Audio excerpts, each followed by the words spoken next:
People talk a lot about passive income. It is not a thing. Look, there's two ways to get wealthier, and passive income is not part of that equation. But what's really important for people is how we should spend money. Because I've written about money and finance and investing for 20 years, and I can tell you the correlation between how much you spend and how happy you are. It can exist, but it is not as simple as you think. Morgan Housel is the legendary financial guru, revealing that everything we've been told about saving and spending money could be our biggest downfall. And here's why. If you're unhappy with your life, it is a very easy assumption to make that if you had more money, a bigger house, a better car, whatever it might be, things would be better.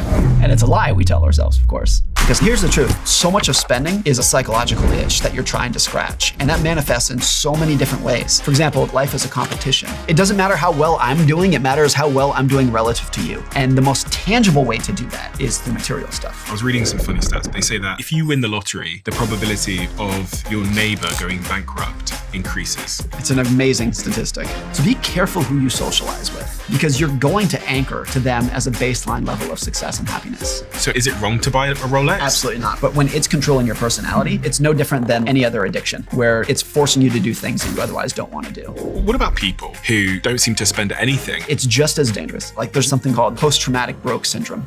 And I'll talk about that.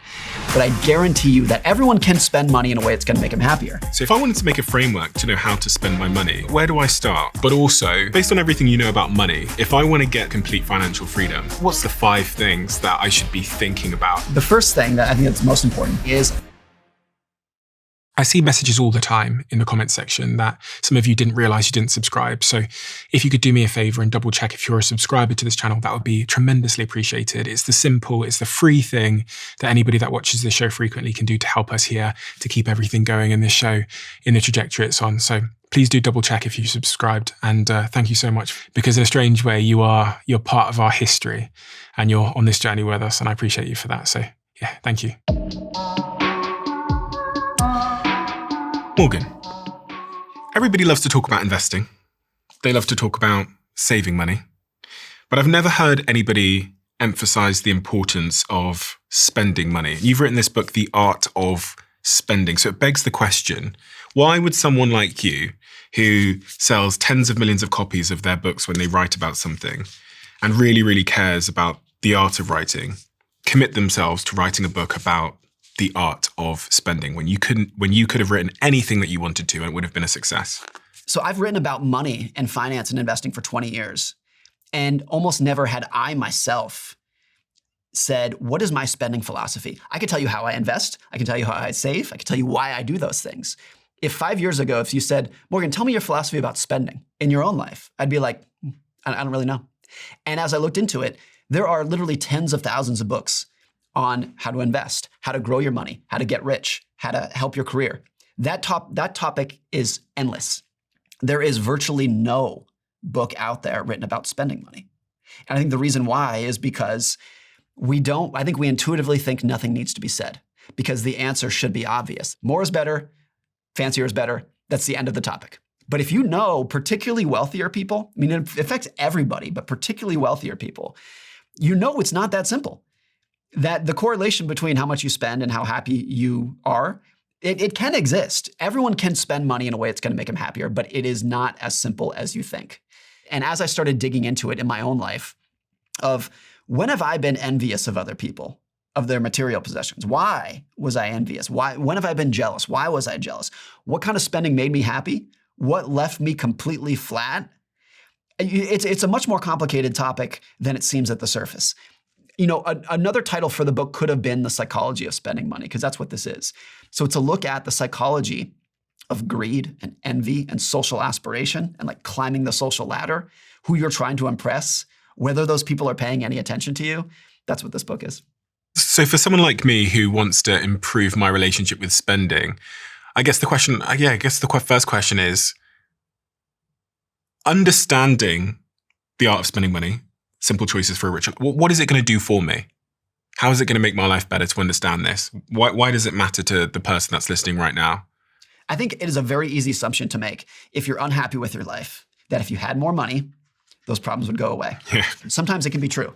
It's not automatically false. It's just easier to assume that that's true than it actually is. And so I guarantee you that every single person listening to this right now has some degree of that. If I had a little bit more money, my problems would go away, even if they don't necessarily know it or not. So much of spending is a psychological exercise. There's an itch that you're trying to scratch, and that manifests in so many different ways. And so I've often thought of money, look, is money the root of society, the core of society? No. There's obviously a million things more important than money. But I do think it's the clearest window that we can look through to try to figure out what's going on in our own lives, in other people's lives, in society. It shows very starkly what people value, what they're scared of, what they're aspiring to become. There are many more elements to the puzzle. Your health, your friends, your family. We can go on that forever. But money is a very clear window that if you see how somebody engages with money, you're like, oh, I understand your insecurities. I understand your aspirations. I understand your self-confidence. I understand what you think of other people. But the point is that it's a psychological itch. It's not just, I want the nice car because nice cars are better. There's a social signaling. You're signaling to others. You're signaling to yourself. It's a trophy for yourself of what you've overcome. The more I dug into it, the more it was so clear of like, spending is not just on material stuff. It's not just, I want to buy this car or this house or these clothes or these jewelry because it's nice. It's, I'm trying to send a signal to others or to myself of what I've overcome. One of the ways I thought about this in my own life was if I was on a deserted island with maybe just me and my family, nobody could see how we were living. Nobody can see your house. Nobody can see your car. Nobody can see your clothes. Nobody can see your jewelry. How would I live? For me, and I think most people in that exercise, you immediately gravitate away from status and towards utility. Like, I would not want a Lamborghini. I'd probably want like a pickup truck, something that has like more utility. If nobody could see it, I would just want utility. I would not want an enormous house. I would want a house with a nice view because I'm not trying to show off to other people. I just want something that is calming and serene to myself. And so once you start seeing the stark difference between utility and status, once you force yourself to see it, you're like, oh, it's everywhere. Is something inherently wrong with status? No. Is it wrong to buy a Rolex? Absolutely not, particularly at certain points of your life. Okay, so when is it good? When is it bad? When is it indifferent? I don't know. It's hard to say what's good and bad in terms of a formula because everybody's different. But I would say this. My own personal desire to show off materially happened when I was in my late teens, early 20s. And looking back, I didn't know this then, but the reason why is because I had nothing else to offer the world. I had no intelligence. I had no wisdom. I didn't know how to love anyone. I had nothing else to offer. Friends, family, spouses, whatever it would be. And so the last remaining lever, if you're trying to get attention and respect, is, well, look, I have no intelligence to offer. I have no wisdom to offer. Maybe people will admire me for my car. That was why I wanted it. And now that I hope, I hope to today, 20 years later, I have a little bit more to offer to my wife, to my friends, to my family, to employers and customers, whatnot, then my desire for those things has gone down. Not to zero, but it's gone down. There's a great Warren Buffett quote where he says, success in life is when the people who you want to love you do love you. And key to that is like, you have to ask the question, like, who do you want to love you? And for a lot of people, the quick knee-jerk reaction is everybody. And so you want to have a nice car, nice clothes, nice jewelry, because you think everyone's going to stop and stare. When I drive this down the road, people are going to stop and say, look at that guy. Look at her. That's amazing. Like, they're so successful. I admire them. I respect them. And by and large, that is almost never true because no one's thinking about you as much as you are. They're not paying attention to your car or your clothes or your house. They're busy worrying about themselves. Jimmy Carr, who I think you've had on the show before, is that right? Love Jimmy Carr. He said this a couple weeks ago. I heard it, and it was one of those I had to stop and write it down because it was so profound. He said, in your 20s, people worry about what other people think of them. In your 30s, you say, I don't care what anybody thinks of me. And in your 40s, you finally realize the truth, which was nobody was thinking about you the whole time. They were busy worrying about themselves. And look, that's not black and white. Of course, people think about you and look at you and sometimes judge you, but not nearly to the extent that we think. And that was why I get back to the exercise. If nobody was watching, how would I live? The truth is because virtually nobody is watching, except the people who I really love and admire. And they're going to admire me for things that have nothing to do with the kind of car that I drive or the clothes that I wear. What's the evolutionary basis for all of this stuff? Life's a competition. It doesn't matter how well I'm doing. It matters how well I'm doing relative to you. It doesn't matter how big my house is. If I'm trying to signal, all that matters is my house is bigger than yours. That's true for all wealth. There's no such thing as you are wealthy once you have X number of dollars. That does not exist. Everything is relative to other people. And the truth is, like, we live in a world of such material abundance where the majority of people listening to this will have some sort of shelter and a car and can buy clothes and whatnot. And because relative to a lot of history, we live in material abundance. The competition, the arms race for bigger, nicer things is extraordinary. And it's way more powerful and potent today than it's ever been for two reasons. One is social media. So I am now aware of the homes that other people live in, the cars that they drive, the clothes, the vacations that they take. I'm now aware of it in a way that we were not 15 years ago. The other thing is, because the internet has democratized access to audience and attention, the ability to become extremely rich is much more powerful than it's ever been. It's still rare, of course, but it's easier today than it's ever been to become very, very wealthy, even if only a small number of people are doing it, because your potential customer base is now the entire world. 100 years ago, if I was a businessman, my customer base was whoever lived in my town. Mm-hmm. Now, if you're a businessman, your customer base can be the entire world. And so it's easier to make a huge fortune. And because of social media, once you make that fortune, people are probably going to know about it, because a lot of those people who become very rich are going to say, look at how I'm living. And so you have this like trickle down aspiration of everyone else being like, my definition of wealthy, if you're a young person today, a young person's definition of wealthy might be a multi-billionaire with a private jet and a private island, where I think 80 years ago, people's definition of wealthy was a 3-bedroom house and 1 car and a happy family. And so we live in a world where like aspirations have inflated by such a dramatic degree that the arms race of spending just gets that much higher. I think there's something in this idea that you almost have to develop the skill of disconnecting your admiration from your aspirations if you want to live a good life.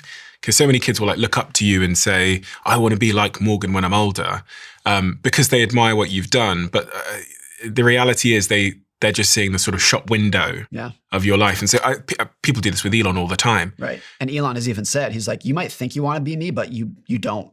And the clip where he did that, he points to his head and he's like, it's a tornado up here. Yeah. And I think it's true that for most people who are extremely successful, who are the ones that people tend to look up to, like the extreme outlier successes, a lot of the reason they're so successful financially and in their career is because they've devoted every second of their life to that career, which most of the time comes at the expense of everything else. So they are very successful, made a lot of money, and that came at the expense of their health, their relationships with their spouses, their children. So I make the point in the book that of the top 10 richest men in the world, there are a cumulative 13 divorces among the top 10 richest people.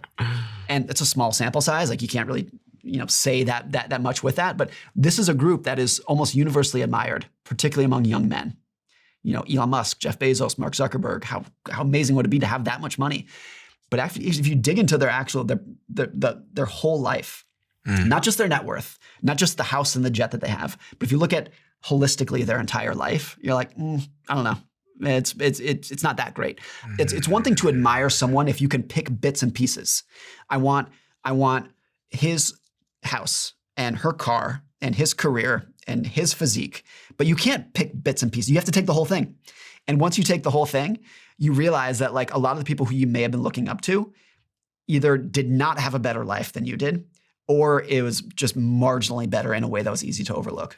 I had this conversation with a girl in New York last week. I was at a shoot, a client, like a brand shoot, and she sat me down to interview me for TikTok. And she said, she goes, oh, what age did you become a millionaire? And I said, about 24, 25. And she went, oh, I'm 24, 25 now, and I'm not a millionaire. And I remember saying to her, I was like, yeah, but would you take my trade? Right. And I explained to her, I was like, so I was lonely between the age of 18 and roughly 20. I was working in call centers. My parents wouldn't speak to me, so I had no contact with my family really through that period. And then I started shoplifting at about 18, 19 to feed myself. And my brother had given me this big sort of industrial packet of oats. And what I had to do is it's like powder. I mix the powder with water. And there's a photo online, I think from my previous TED Talk, my first one, where I was just drinking this powdered water. So I said to her, and I was a millionaire at 24, lonely, not speaking to my family, drinking powdered oats, Drinking oat powder. shoplifting, working night shifts in multiple call centers. Right. Would you take the trade? Right. And she went, no. Right. She went, absolutely not. She wouldn't take the trade. And I said, so you can't pick it apart, because if you want my outcome, you have to take the path that I took if you want my specific outcome. And people don't think about that. Like, one of the things this podcast has actually taught me is to think through the framework of trade-offs. Yeah.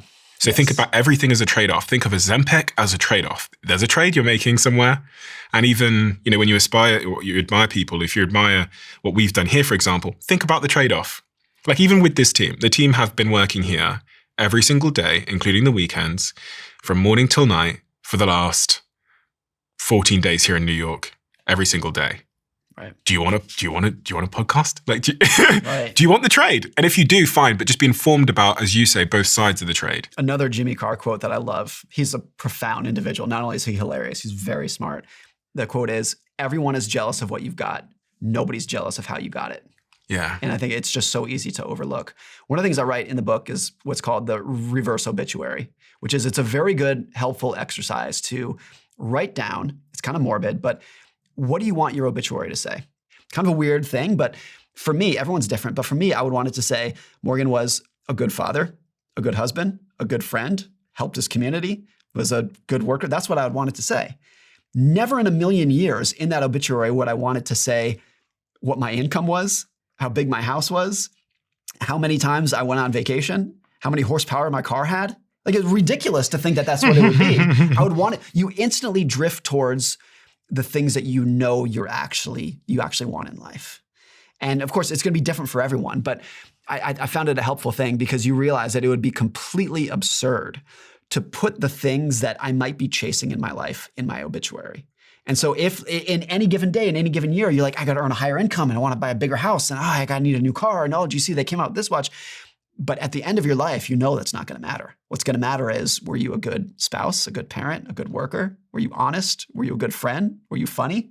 That's it. That's what's going to matter, because that's what you want in your obituary. I think part of the reason people spend in the way that they do as well is linked to that, which is sometimes that behavior, which is also linked to the point about trauma at the start, might result in a savings addiction. I often wonder this, because, when I was younger, I had this crazy spending problem. And I've also seen people who don't seem to spend anything, and they're just like hoarding capital. You talk about this a bit in the book. Like, what is that equally bad behavior? Yeah, I think it's equally bad, because both of them are the exact same thing, which is money's controlling you. Money should be a tool that you use to become a better version of yourself, to become a happier, more content version of yourself. But when it's controlling your personality, it's no different than like any other addiction, where it's forcing you to do things that you otherwise don't want to do. And that can manifest on either end of the side. Either people can't stop spending, or they cannot spend enough. A lot of financial advisors will tell you one of the biggest problems that they have are clients who have saved enough money for retirement. Good job. You saved for 40 years. You maxed out your 401k. You did everything you were supposed to. And now you're 70 years old and you have enough money to travel and play golf, and you won't. You won't do it. And I think it's because they become so accustomed to the identity of, I'm a saver. Every month I save, and every month my net worth goes up. And they cannot bring themselves into switching gears and going in the other direction. And for a lot of those people, the money is in full control over their identity. It's telling them how to live, what to like, what to aspire to, what to enjoy. The money is totally in control of their personality. And it's just as dangerous and just as detrimental as you when you were a teenager of, I can't stop spending. And both of those the money is like playing the marionette doll of your life. It's telling you exactly what to do and when to do it. If I wanted to make a framework to know how to spend my money, where do I start?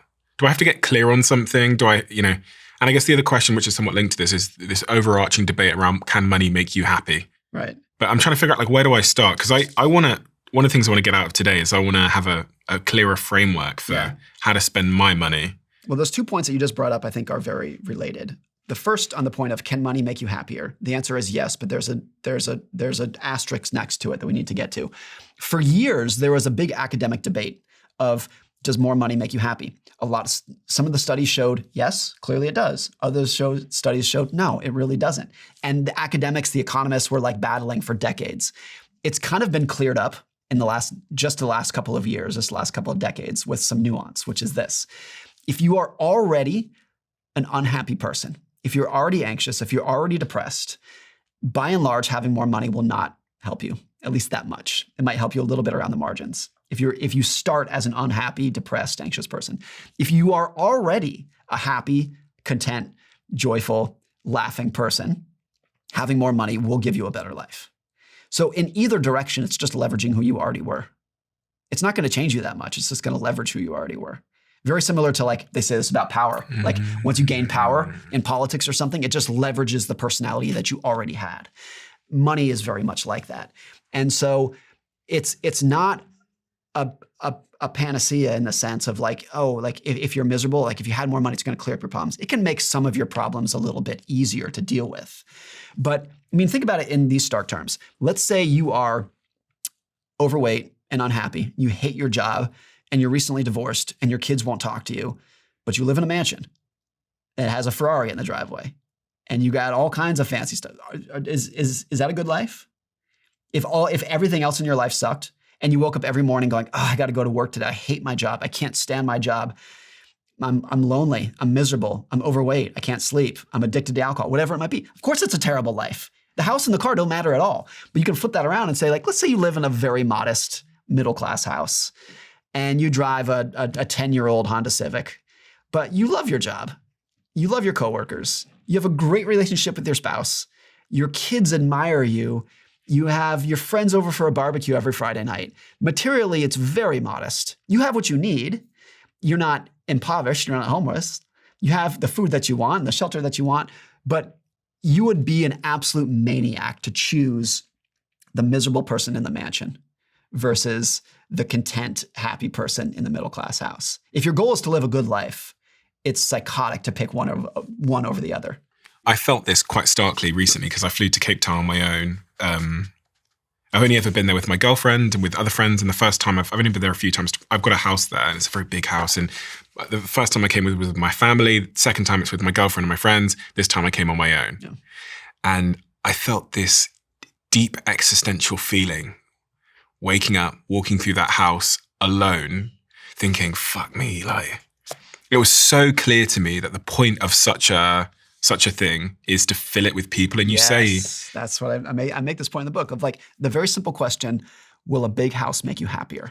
I think it will make you depressed if it's empty. Yes. Because that's how I felt. I was like, I'd rather be in a studio apartment alone than a big house on my own. Right. I had a similar realization to you a couple of years ago when I took my family and I went to Maui for a vacation. And I love Maui. It's my favorite place in the world. And now I have kids. So I'm building sandcastles with my kids on the beach in Maui. And that, I remember thinking, like, this is a 10 out of 10. This is peak life for me. Building sandcastles with my kids, everyone's happy in the sun. But then I had this realization of, like, if that's a 10, playing with Legos at home on the living room floor with my kids is like a 9. Like, it's really close. Because the realization was, what I enjoy is, like, quality time with my kids.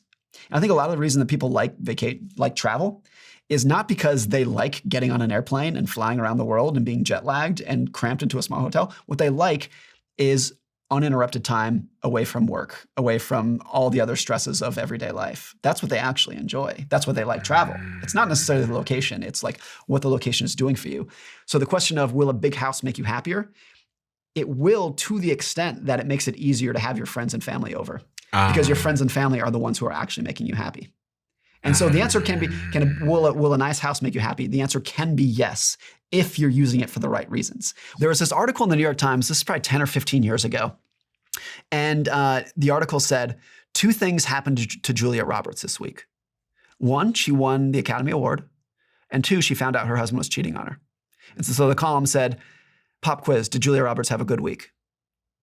And it's like, you'd be a fool to say yes. It was probably the worst week of her life, I imagine. Yeah. But what we see from the outside was dolled up in a beautiful dress, accepting the highest honor of her career and saying, like, wow, that must be an amazing. But it gets back to, once you see the full picture, you're like, nah, it's not as easy as it seems. You say on page 23 of your book, a quote that I loved, show off the inside of your house, not the outside. Right. And because the inside of your house are what your friends and your family are seeing. Is there like a hack here? Like, is there, because you have all these like internet communities that come up with these like hacks, these other ways to live. They step outside of the matrix and they form their own their own little cult that are like doing it differently and not abiding by the rules of the quote unquote matrix. I very much feel like most of us are trapped in the matrix. Yeah. We're trapped in this like status game, competing against each other, not searching for happiness. Like, what is the hack here? How do I get out of the matrix, and what does that look like? I think if there is a formula that I lay out in the book, and I make the point that like there's no formula for how to spend money. But if I did try to make a formula for a pretty good life, and this extends way outside of money, the formula for a pretty good life is independence plus purpose. If you want to say like, how can I be a happy person? You need to be independent. You need to be able to do what you want to do, when you want to do it, with whom you want to do it with. And you need some kind of purpose that is higher than yourself. And that could be a million different things. It could be friends, it could be family, it could be career, it could be religion, whatever it might be. I think it is very difficult to imagine anyone having a good life without those two things. If your entire life and your schedule is dictated by somebody else, of you have to go to this job that you don't like, you have to have a long commute that you don't like, you have to do this when you don't want to do it, it's hard to be happy.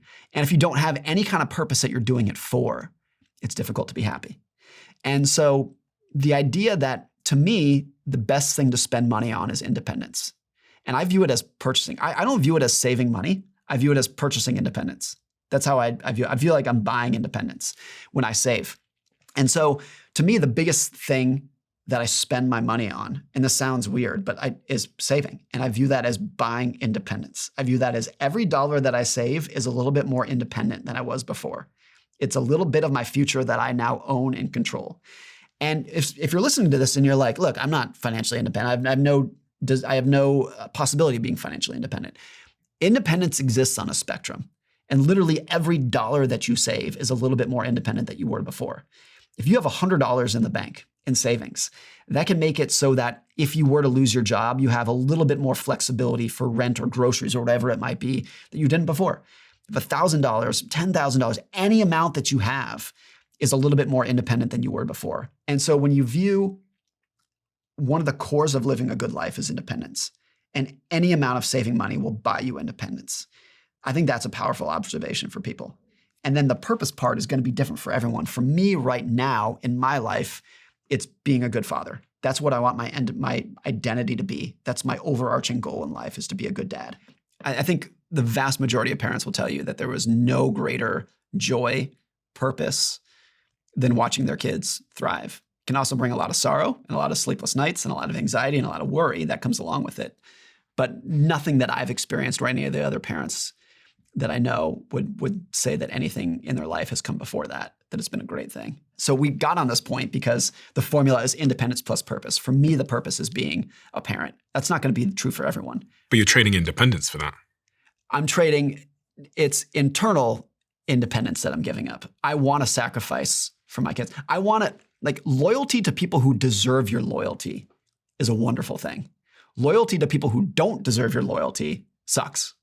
And so if you're giving your loyalty to a company that doesn't respect you, that sucks. That's terrible. Loyalty to people who deserve it is a very fulfilling thing. So my kids deserve my loyalty. How did they earn that loyalty? Just by being my kids. And there's some days where I feel like they don't appreciate it, of course. But I think that tends to be true. People get into problems when they are loyal to people or organizations or political affiliations who don't deserve the loyalty. That's when it gets dangerous. Do you think the promise of independence and freedom has a secret, hidden, dark trade-off that people don't talk about? Because there's this culture right now of like, be your own boss and stand on your own 2 feet. And when you think about what makes humans happy, it seems to be collective things. It seems to be actually, in your case, as you're saying, dependence. Your kids depend on you. Yes. And in some ways, you depend on them. All the things that seem to be like having my friends at my house made me happier than being in the house alone. Right. But the public narrative is all about like optimizing for freedom, whatever that means. And really more so optimizing for independence, not depending on someone else. Yeah. But when you look at the people that seem to be the most unhappy, they seem to be the most independent. Right. Because if you picture someone like living in a cabin by themselves in the middle of Montana with no one around them or whatever it might be. No family, no pets, freelance work on a laptop on their own, in a glass box in Dubai, no big obligations, not in a church. But back to the formula, independence plus purpose. Those people have no purpose. Oh yeah. So I think yes, everyone is going to be. I'm dependent on my wife, my kids. There is dependency there, but I'm choosing I chose her as a spouse. I chose to have kids. And so I still did it on my terms. And so you're never going to be, or I think you don't want to be 100% independent in the sense that you don't rely on anyone and no one relies on you, because then you have no purpose. Mm-hmm. It's choosing who you want. I think you're not independent if you have to be loyal to a job that you hate, but you have to have it because it's the only job you got, and you have to do it. And you have to pay this exorbitant rent on an apartment that you don't even enjoy that much. Like, those are dependents on things that you don't want. But like, I want to be dependent on my family because that gives me purpose. It's like the independence to make the choice, I guess. To make the choice of freedom. Who you're going to be dependent on, right? Got you. And on this earlier point, you were talking about saving, and that your favorite form of spending is saving. Yeah. Someone's listening now. How much money do you think they should, at a minimum, have saved? If you try to get technical about it, I would say, what are the odds that at some point in your life, you're going to lose your job and not be able to find another job for 6 months? The odds are not bad that will happen to you at some point. Not very comfortable to think about. Maybe it's already happened to you already, but the odds that at some point that will happen are pretty good. And therefore, if you were to say, like, look, a good measure of some level of higher end independence, not a low level of independence, but like a medium level of independence is I could keep myself going for 6 months. Now, for a lot of people, that's a daunting task, and like it's okay. You're probably not going to achieve that when you're 18. It's going to take some savings to get there. But that is a level at which you can exhale to a degree that most people have never been able to do before, of like, there's going to be some bad stuff happening in your life. It's going to be uncomfortable, but it's going to be okay. And for most people, for most of history, it was, there's bad things going to happen to you and you're not going to be okay. It's going to be very traumatic. And one of the important things there is, when you lose that job, the ability to go find a good job, even a better job, where you want, doing what you want with the people who you like working with, is very important. If you don't have any savings, you're going to have to, by default, pick the very first job that you can come across, even if it's a terrible job in a location that you hate, doing something you hate, working with people you don't like. And so the flexibility to give yourself time to find a job that is a little bit easier and better for you, that is the purpose of savings. And that goes back to your point about independence, which is you want to, building up those savings is building up the independence or the freedom to make a choice about who you work with. Right. If the worst were to happen, you don't have to necessarily go get a job at some awful place. Some terrible place. You talk about jealousy in the book as well. And I was reading some stats that are quite funny stats, but they say that essentially that if you win the lottery, the probability of your neighbor going bankrupt increases. Right. It's an amazing statistic, right? So what's happening there? Well, you're looking at your neighbor who won the lottery, and your neighbor probably bought a vacation house, bought a new car, sending their kids to private school, whatever it might be. And you watching that are like, I need that for myself. It's unfair that they have it and I don't. And I'm going to go do any reckless financial decision to get that. So much of what we think is normal, our definition of success, is what other people around us have. And so if you are watching your neighbor live a better life than you, then all of a sudden your definition of a good life is what they're doing, and you will do some reckless things to get it. I think that's what happens. And so one of the takeaways there is, like, be careful who you socialize with, because you're going to anchor to them as a baseline level of success and happiness. Be very careful with what you do and who you look up to and who you aspire to. I grew up in Lake Tahoe, California, and this was before tech money, when it was not a wealthy area. It is now, because all the tech money from San Francisco came up. But Tahoe in the 90s and early 2000s was just out in the woods. And, you could buy a house for nothing, and most people in town didn't have any money. And then I went to college in Los Angeles, where there is a lot of wealth. There are high expectations, and there are Lamborghinis and Rolls Royces and whatnot. And one of my observations was people were happier in Tahoe. And I think the reason why is because the definition of success in Tahoe back then was a 2-bedroom house and a pickup truck. That was success. In Los Angeles, the definition of success was a mansion and a Bentley. And so it was easier for people in Tahoe to be like, I'm good. I check the boxes. Like, look, I'm successful. Look at my tiny little house and my beat up pickup truck. That's success, right? And so that was like, be careful who you socialize with, because you're going to anchor to their level of success. I have some graphs in front of you there. I think one of them is the spectrum of financial independence. Yeah. Could you explain to me what that is and how that's useful to understand and why that's useful to understand? I had this friend 10 or 20 years ago, and he said, I don't save any money because I don't see the purpose. All I'd be able to save is $100 a month. And what's that going to do for me? And since I don't think it's going to do anything for me, I might as well just go spend it. And I'm thinking, no, that's like $100 in savings. Or if you do it for a year, $1,200 in savings is $1,200 more independence than you had before. And again, not if, but when you lose your job or your car breaks down, you're going to realize how unbelievably valuable that money is. And it's not savings, it's independence that it's giving you. So the idea that independence is on a spectrum, it is not you either don't have to work or you have to work. It's not that stark, but most people think of it in those terms. Why would I try to become independent if I have no chance of not working? And the simple way to view it is every dollar that you save is a piece of your future that you own, that you control, that is yours. The flip side of that is like every dollar of debt that you have is a piece of your future that somebody else controls. It's a moment in time in the future that is not yours. It belongs to somebody else. And so I've always viewed it on a spectrum. When I was younger and much poorer, I was a big saver, even though was I independent? Like, no, of course I had to work. I had to work to pay my rent and pay my groceries, of course. But I viewed it as like every $20 that I saved, every $50 that I saved put me in a better position than I was before. And looking back on it, I don't think I could have articulated that 20 years ago, but it's what I felt. A lot of that for me back then was coming from a place of fear.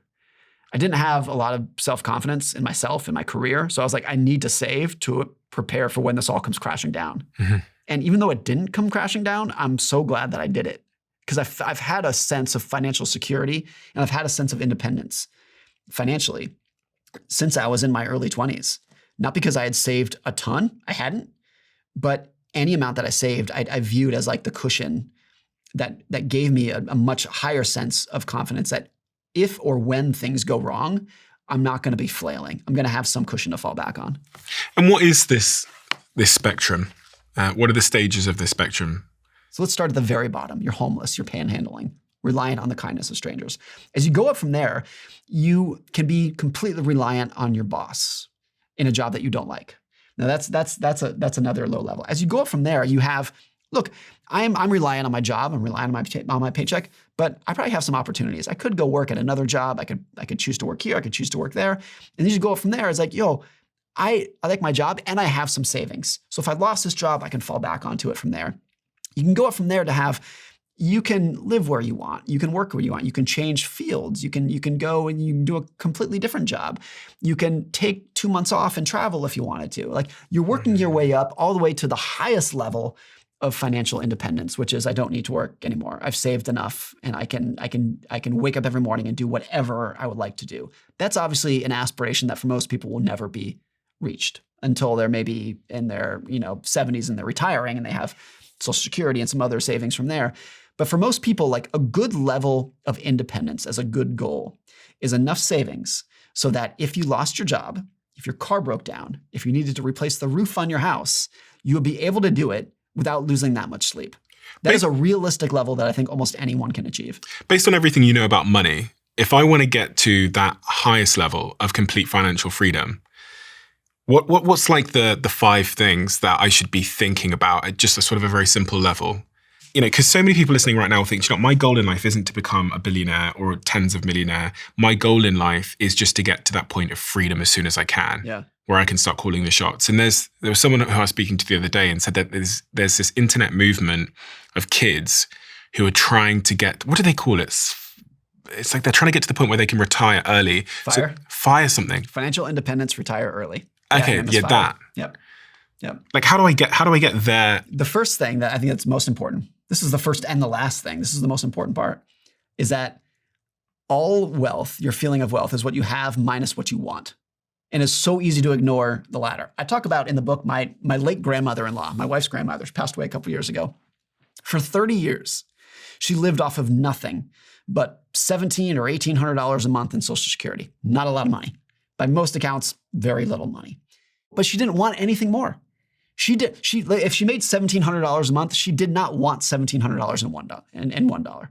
She was perfectly happy. She found all of her happiness working in her garden, going for walks, watching the birds, watching the sunrise, watching the sunset, talking to her friends, hanging out with her family. But if you asked her, you said, you only make $1,700 a month. You're broke. Doesn't that make you unhappy? She'd be like, what? Like, do you think having more money makes the sunset more beautiful? Do you think having more money makes going for a walk more pleasant? And I'm not saying you should live like you should be content with that amount of money. But the point is, like, she was content. She was totally content, and it was her choice. And I think she was happier financially than some billionaires. Because there's a lot of billionaires who have $1 billion, but they want 2. They have 2 billion, but they want 4. One of the things is that happiness might be the wrong word here. The word that people want is content. When you sit here and daydream about having the bigger mansion, what you're actually doing is you are imagining yourself in the mansion being content with it. You imagine yourself sitting in that house and saying, I don't want anything more than this. The feeling that we are aspiring to is just being content. Happiness is always like a 30-second emotion. It's like laughter. Like if I tell you a funny joke, you'll laugh for 30 seconds and that's over. Like very few times in life are you happy for more than a couple minutes at a time. But what you want that is like a durable emotion is being content. Just saying like, I'm good with this. I don't want anything more. I interviewed Dr. Anna Lemke, and she's like the scientist who's most renowned for talking about and writing about dopamine. Yeah. And I was wondering how much the molecule dopamine dovetails into this, because I think one of the things she said to me was that dopamine is the chemical for wanting. Yeah. And people have, I think, mistaken it for being the pleasure. Happiness. Yeah, happiness hormone. It's more. It's like you want more. And she told me this crazy study about this rat where they removed the dopamine receptor from its brain so it couldn't produce dopamine. And then they put food 2 inches from its mouth, and the rat starved to death. Because and in that, I've always thought about that. It's like, okay, so that's what dopamine is. It's the motivation to go get, to want, to pursue. What role is dopamine playing here? It's huge. And that's actually a good realization to be like, a lot of this is not something that you can solve on a spreadsheet. It's not something you can solve with a formula. It's chemicals in your brain. And obviously some people are going to be more susceptible to that than others. I think my grandmother-in-law just had, for whatever it was wired differently than most people. Part of that was like she was a product of the Great Depression. She grew up during the Great Depression, which probably like lowered her expectations. She never had social media and whatnot. But of course, I think some people are wired differently than others for a level of contentment. But I think there's a big thing in psychiatry where diagnosing a mental illness is sometimes more important than the treatment. If you just get a diagnosis of like, oh, you're ADHD, whatever it is, just knowing, just like, the fact that you can stop questioning why am I having these thoughts, you can understand why you have those thoughts is more important than the treatment sometimes. And I think that's true here. It's easier said than done to completely control your desires, but just knowing why you're doing it and realizing that it's probably not going to give you the happiness that you want, that it's just like any addiction, that the more you chase it, the further away it's going to get, can go a big ways. And so for me, myself, there's all the time, there are moments where I'm like, oh, I should get that car. Maybe we should get a bigger house. I have those feelings daily. So the feelings don't go away, but I think I'm better now than I've been in the past at reminding myself of like, it's not going to make you happier. You know that. You've tried this before. Yeah. You've tried it before and it didn't make you happy. What is going to make you happy is spending time with your kids, having a good relationship with your wife and your own physical health, and laughing with your friends and having good times with people who you enjoy. You know that's going to make you happy and you know that's not. And I have to remind myself because it's not intuitive. And I have dopamine that tells me you should want more. So you never get over it. But I think once you've diagnosed the problem, it becomes easier at just like spotting that emotion and realizing that it's telling you a story that's probably not true. I wonder if I could trade the addiction, because you referred to it there as being an addiction. If it's for dopamine equation, could I not shift my addiction to something more productive? And would that mean that my spending would get better? So actually, when I think about me as 18 years old and having that horrific spending problem, maybe I just shifted the thing that gave me dopamine to like building businesses or to podcasting or to writing books or to being a great dad. I don't know. Do you know? I think it's probably true that everybody, without exception, is addicted to something. And it's just harnessing that process for whatever it might be. So some people are addicted to, my wife's addicted to gardening, let's say. Yeah. She couldn't care less about investing or spending money on a nice, she could not care less about her car or my car or your car. But if you have a good gardener, if you have a pretty garden, she's all over this. So everybody's got their thing. And it's just like, can you harness that for productivity? I think a lot of like extremely successful people are people who took their natural addiction and harnessed it for productivity into their business. And that's why they're so successful. They just became obsessed with one thing. And it's a good question of whether we can actually guide that addiction or if it's just kind of pre-wired in itself. I think it's true for myself, someone who's written books about money for 20 years, thought about money for 20 years. My mom tells a story that when I was 3, I would sit there and count pennies. I don't want to count seashells. I don't want to count cards. I don't want to count rocks. I want to count money. And so I think I've always had this disposition towards being fascinated with money. Why? I don't know, because I did it when I was 3. I did it before I could even think through it. But I think everyone has their little thing. It's always been fascinating to me. I don't think I'm obsessed with money. I don't think it controls my life. But I've had to go out of my way to have a healthier relationship with it. But I think it's definitely been true that the reason that I've found myself in this career is that it's always been my thing. And I think everybody has that thing in their life. You know, people talk about addictive personalities, and I was reflecting on one of my best friends who was an alcoholic, had a problem with gambling, then had a problem with eating, then got obsessed with marathons. And he traded each one of those things for the next thing. So now he's like obsessed with health and fitness. And so when I was thinking about people that are struggling with money problems, and even my own historical struggle with money, I think I probably just traded it for something. And actually, I'm kind of happy about that because I traded it for a better addiction, which is one that was productive. Your career? My career and I guess doing this. I'm pretty addicted to doing this. Right. But I think it makes me happier than the plasma screen. Exactly. Yeah. I think what's true about a money addiction is that it tends to be the classic addiction of like you tell yourself, if only I get one more hit, so to speak, then I'll be satiated. Then that'll be enough. And the answer is like, no, it absolutely will not. I'll tell you like a personal thing. I don't think this is true, but it made me laugh. My wife and I bought a new house about a year ago. It's an awesome house. We love it. It's great. And my brother-in-law came over the other day. And he goes, you know, you're only going to live here for 2 years before you want to buy a bigger house. And I had to laugh because I'm like, God, like, I don't think that's true. I think we're going to live here for a while. But I know what you're saying is right. That's the natural guide towards it. That when we bought the house, it was like, oh, this is going to be so great. Can you imagine we're going to get to do this and get to do that? And we have these neighbors and whatnot. And you become accustomed to that very quickly. And then your gaze shifts a little bit higher. And you're like, yeah, but look at that house over there. That one's nicer, isn't it? That's always the natural thing. And that's dopamine at work. That is dopamine purely at work. Because the truth is our previous house was great. And our previous house used to be our dream.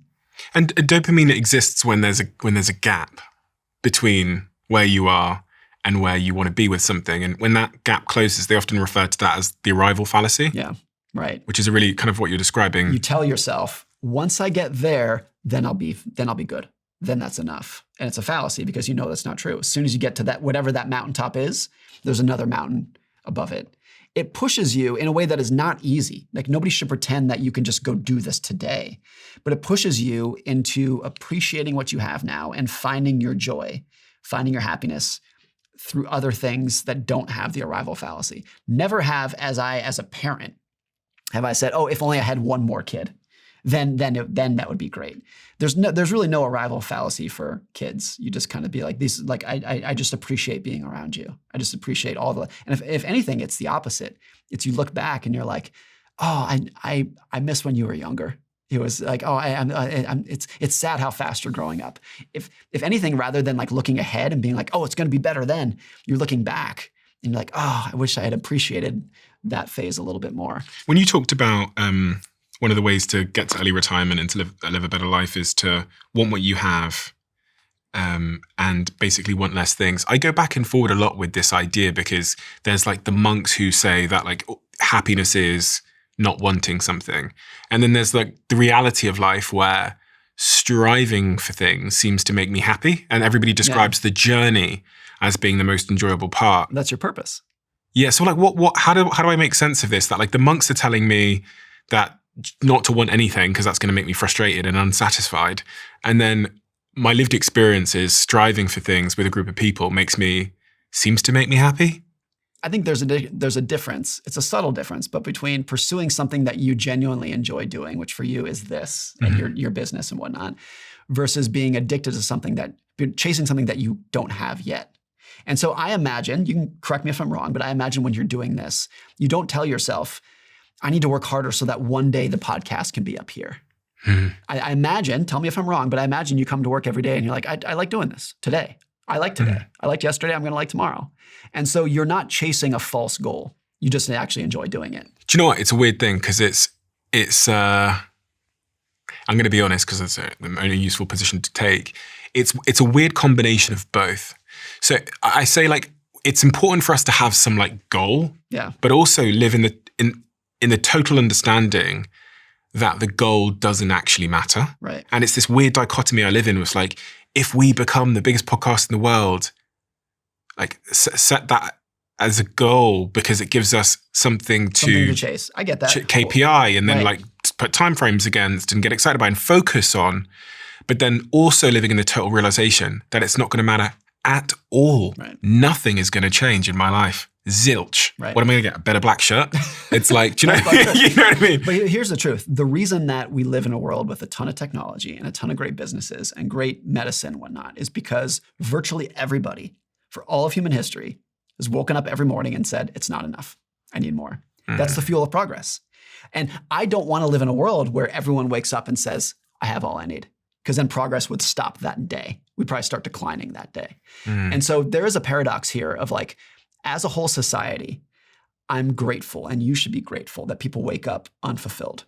Yeah. Because we live in a way better world today than existed 100 or 200 years ago because of that. And the richest people in the world, who I think are by and large tortured psychologically, have created amazing technology that you and I benefit from. And the reason we're doing this podcast is because people before us who are way wealthier than you and I woke up in the morning and said, this is not enough. Bill Gates, Jeff Bezos, all those people, Elon Musk, Mark Zuckerberg, they woke up and said, I don't care if I have $100 billion. It's not enough. I need to create better technology. And that's great. We benefit from that.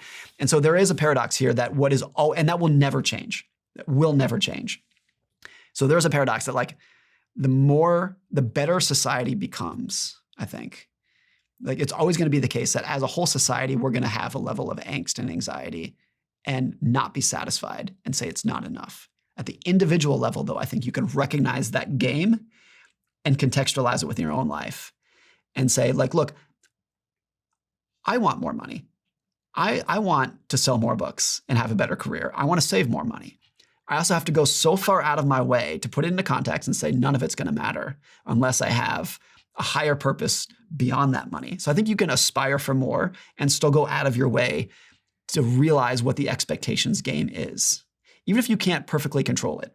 It's similar to like, I want to eat a good diet.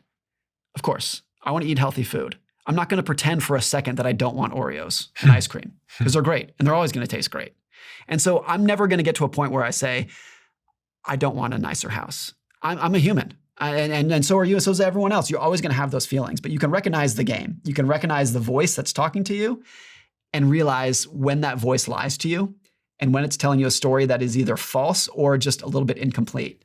I think if you had to like say, who is the happiest person in the world on average, not like naming a person, but if you had to describe the life of like, who's the happiest person out there, my guess is it's probably something close to a middle-class family that lives in a 3-bedroom house and has a 5-year-old car, but they have an amazing marriage, tons of friends, they're in good health, but they are, by any other statistic, ordinary.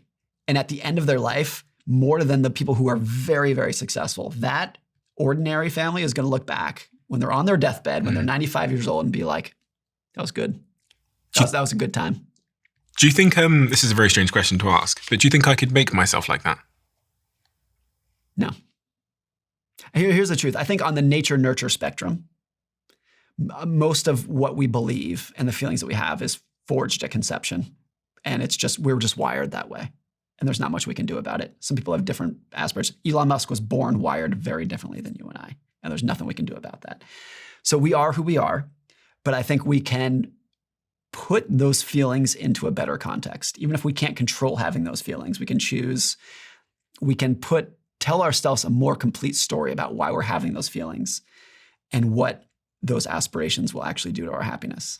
So on this point of how to retire early, the first one was about managing what you want. Is there anything else there that if I'm trying to increase the probability that I get to retire early, I should know in terms of tactics and strategies? Well, one of the things, this is a little bit different than the question that you asked, but one of the things that's important is that a lot of the people who do retire early, who they tell themselves, I'm going to save so much money, and I'm going to retire when I'm 32, and then life's going to be great. What actually happens is they retire at 32, and 6 months later, they're bored out of their mind.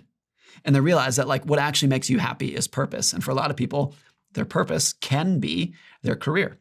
Or they realize they had this idea that when they retired, it was just going to be a great life. But the truth is all of their friends are working and don't have time to go play golf with them on Tuesday afternoon.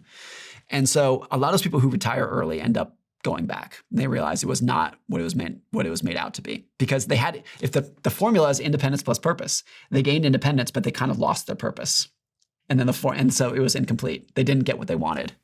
Well, what about passive income? People talk a lot about passive income. I had a friend DM me the other day and say, Steve, I've got some debts, etc. But if I could just figure out a way to create some passive income, then that should solve the problem.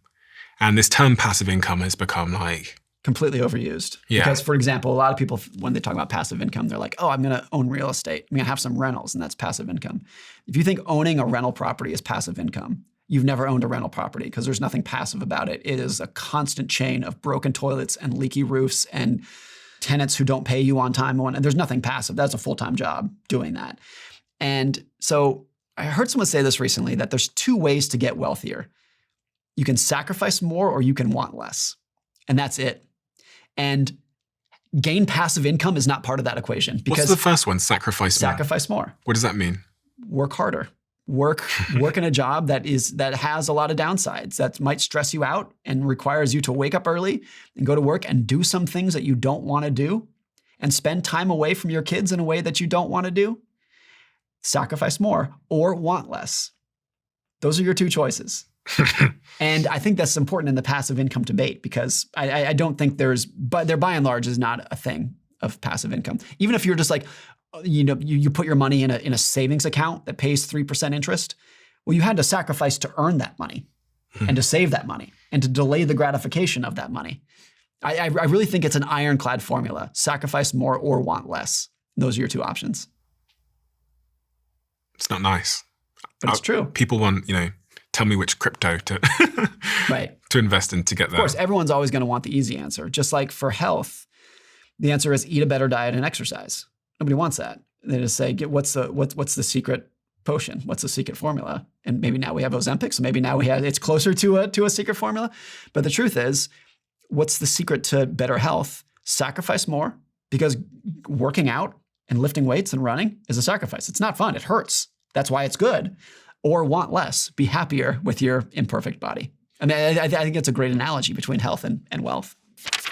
Often the difference between a company succeeding or failing isn't down to its product or strategy. It's down to the people on the inside. After all, the definition of the word company is group of people. And some of the best companies in the world have been largely built by A players, because I'll let you in on a little secret. When you hire an A player, they go on to hire more A players, and it perpetuates. The challenge is finding those first few A players. I found the majority of mine on LinkedIn, who are a sponsor of this show. LinkedIn provides talent I could not find anywhere else. Talent with the necessary skills and culture fit that I'm looking for. Whenever I've paid to promote a role on LinkedIn, I've been able to hire faster and, of course, better. The data supports this too. You'll actually get 3 times more qualified applicants than if you posted the same role for free. So if you're trying to build something truly great, you can get started by posting a job for free by visiting linkedin.com/DOAC. That's linkedin.com/DOAC, and you can post your role for free there. Terms and conditions, of course, apply. How much do I need to understand what's going on in the wider world and the economy in order to understand my own spending behaviors, what I should spend on, how to get wealthy, how to save? Is it important to have any understanding around the macro? Because most people that listen to the show will probably hear these terms being spouted out by political commentators like the Federal Reserve, interest rate, tariffs, etc. And should I understand any of this? Does any of it really impact me in a way that matters to me and my family? I don't think it's necessary. And you could point to people I've written about in my books who had no financial education, no training, did not read the Wall Street Journal, could not tell you how the Federal Reserve works, but they had control of their psychology, control of their emotions. They worked hard, they saved their money, they invested it, and that's all you need. So the answer is you don't need to know how this works. just in the same way that in order to be healthy, you don't need a PhD in biology. You don't need to understand how cell division works in order to be in good shape. And I think it's the same for the economy. And it can actually backfire for a lot of people that once they start reading the Wall Street Journal and learning a bit about finance, it increases their confidence more than their ability. So they're like, oh, like I read the Wall Street Journal, I should go day trade crypto now because I read a thing that teaches me how the Federal Reserve works. So now like it increases your confidence more than your skill. That's so interesting. And so I think it's important to be an informed citizen, and the Federal Reserve impacts your life and tariffs impact your life. So it's important to have some baseline understanding, but I think that's more about being an informed citizen and an informed voter than it is having financial skill.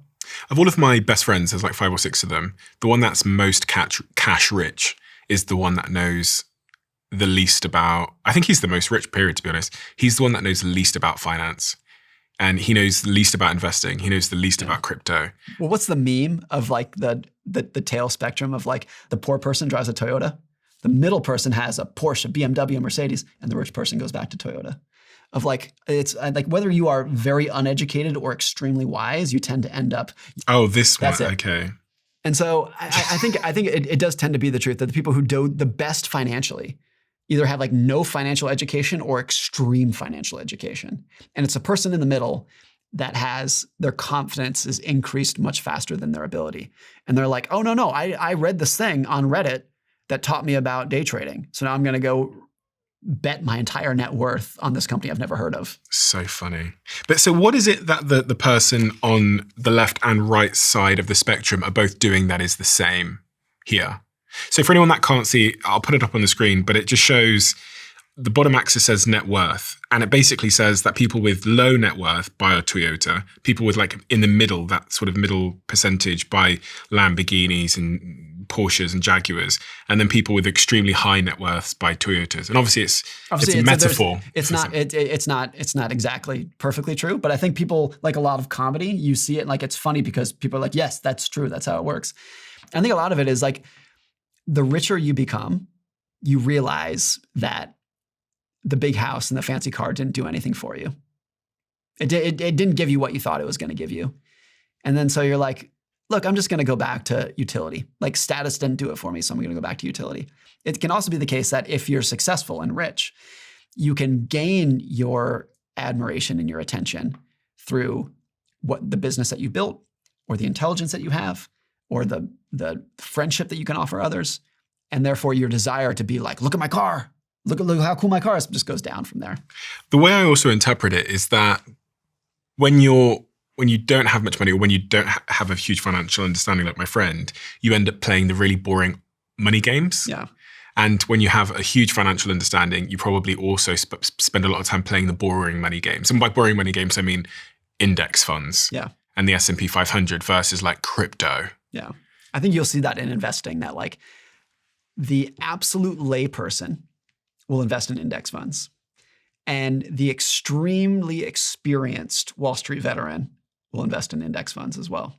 And it's a person in the middle that just has like a little bit of intelligence, a little bit of experience, a little bit of information that's trying as hard as they can to outperform the market. I kind of learned that from reading your book, The Psychology of Money, because I think, like many people, thought there was some trick or hack that this book was going to teach me to figure out how to trade coins at the right time or to like do Forex trading or whatever. But ultimately the book, if there was one overarching lesson it taught me, was that like patience and more boring investing is the way to build my wealth over the long term. And that like all other strategies have hidden trade-offs which lead you to being broke. Yeah. I think there's a truth too that like there's an optimal level of intelligence that you want for investing, where you want to be smart enough to understand the basics, but not so smart that the basics bore you. And a lot of people get so smart that they're like, look, index funds, compound interest, it's too boring. Like I need something really complex to satisfy the intelligence that I have. And I there's a sweet spot where you're like, for me, I'm just like, oh, index funds and compound interest, like that's kind of as high as my intelligence goes here. Mm-hmm. But I think the truth is that is the best position to be in. Smart enough to understand the basics, but not so smart that they become boring to you. Because once they're boring to you, you're just like, sweep those away. Let's try to pull some more levers here. What is going on in the world at the moment, Morgan? There's it feels like people are more divided than ever before. And I feel like a lot of these subjects we talk about are somewhat interconnected. It feels like there's a rise in inequality. You probably know the numbers better than I do. I mean, there's a graph in front of you there which shows, I think is it wage growth? Yes, monthly wage growth. Monthly wage for about 25 years. And it appears to be going down. Well, but this is growth. So in any given year, even if the growth is 2%, that's 2% higher than the previous year. So this is not wages over time. Now, it is true that if you look over a 25-year period and you took the average American family, not everybody, but the median, that their wages adjusted for inflation have gone up. Not up as much as people would want over 25 years, but that they are better off than they were 25 years ago. What is also true is that the average median family would probably disagree with that statement, even if it is true statistically, for several reasons. One of which is their expectations have gone up over the last 25 years. The other is, even if you're looking at average wages, average, when we talk about these statistics, does not refer to any specific family. This is just a statistical number. Everyone spends their money differently. So if I told you, hey, average family, you're richer than you were in the year 2000. And they're like, yeah, but I'm trying to put my kids through college. And have you seen the price of college? And like, yeah, that might be true because the price of TVs has gone down. But have you seen the price of rent and housing? Like at the individual level, these statistics don't really mean that much and never have. I think a lot of economists get into a problem with that when they're like, well, statistically, X, Y, and Z has happened. But ignoring the psychology and the individuality of like what's happening actually on the ground in people's heads and how they spend their money, there's just endless amount of nuance in here. And so I think it's always been true that we live in a world where over long periods of time, there's good economic growth. We become wealthier. We have bigger, better things. We have more income. We have better medicine. It's equally true too that like there is always something legitimate to complain about. And it's legitimate to complain about. It's not just like, oh, you should be more grateful. It's a real thing. And so when I look at a graph like this, actually if I was thinking just like with my math head, I'd be like, oh, there's been quite a bit of growth over the last 25 years. Like the growth has been gone up and down, but it's growth. Never in this chart is growth below zero. I guess the question there is, are rich people getting richer and are the poor getting poorer? It depends. I mean, it's at the end of are the rich getting richer? Yes. Are the poor getting poorer? Statistically, no. Even adjusted for inflation? I mean, it depends what period we're talking about here. Yeah. There was about a 20 or 30-year period where the answer was unequivocally yes. There was an interesting trend over the last 10 years where in percentage terms, the group of wage earners who had the highest percentage growth were actually the low wage. That was true for 2 or 3 years after COVID, where if you were a minimum wage worker, those were in percentage terms great years for you for getting wages. It's tapered off. So the answer to your question is the rich are getting richer. The poor, I think, are treading water by and large. There's always people who are doing differently than that. But when one group of society is getting richer, treading water feels like you're falling. And the specifics of how people spend their money. So even if on average, adjusted for inflation, their wages are flat, but if your rent skyrocketed, or you're trying to send your kids through college, or you have a long commute and you got to put gas in your tank, the individual level, things can feel very, very different from what the statistics show. And what role do you think this sort of wealth inequality that is widening between the very, very top and everybody else is playing in everything that we're seeing play out at the moment? Because in the UK, it's almost like we're on like the verge of riots, it seems. And I think last month, there was millions of people in London protesting against immigrants coming over on boats and society becoming more multicultural. I'm so fascinated by this subject because, earlier on we said that unless you have immigration in the Western world, you have population decline. And but population decline sucks. Because you have a hit on GDP. The biggest problem right now throughout a lot of the world, at least one of the biggest perceived problems is immigration. And the same's playing out in the United States. If I go on X, although I know what X is, it's people, maybe it's just my algorithm, but it's people attacking immigrants and immigration and people that are brown and black and whatever else it might be. I'm wondering how all of this is intertwined and if it is connected at all, in your view.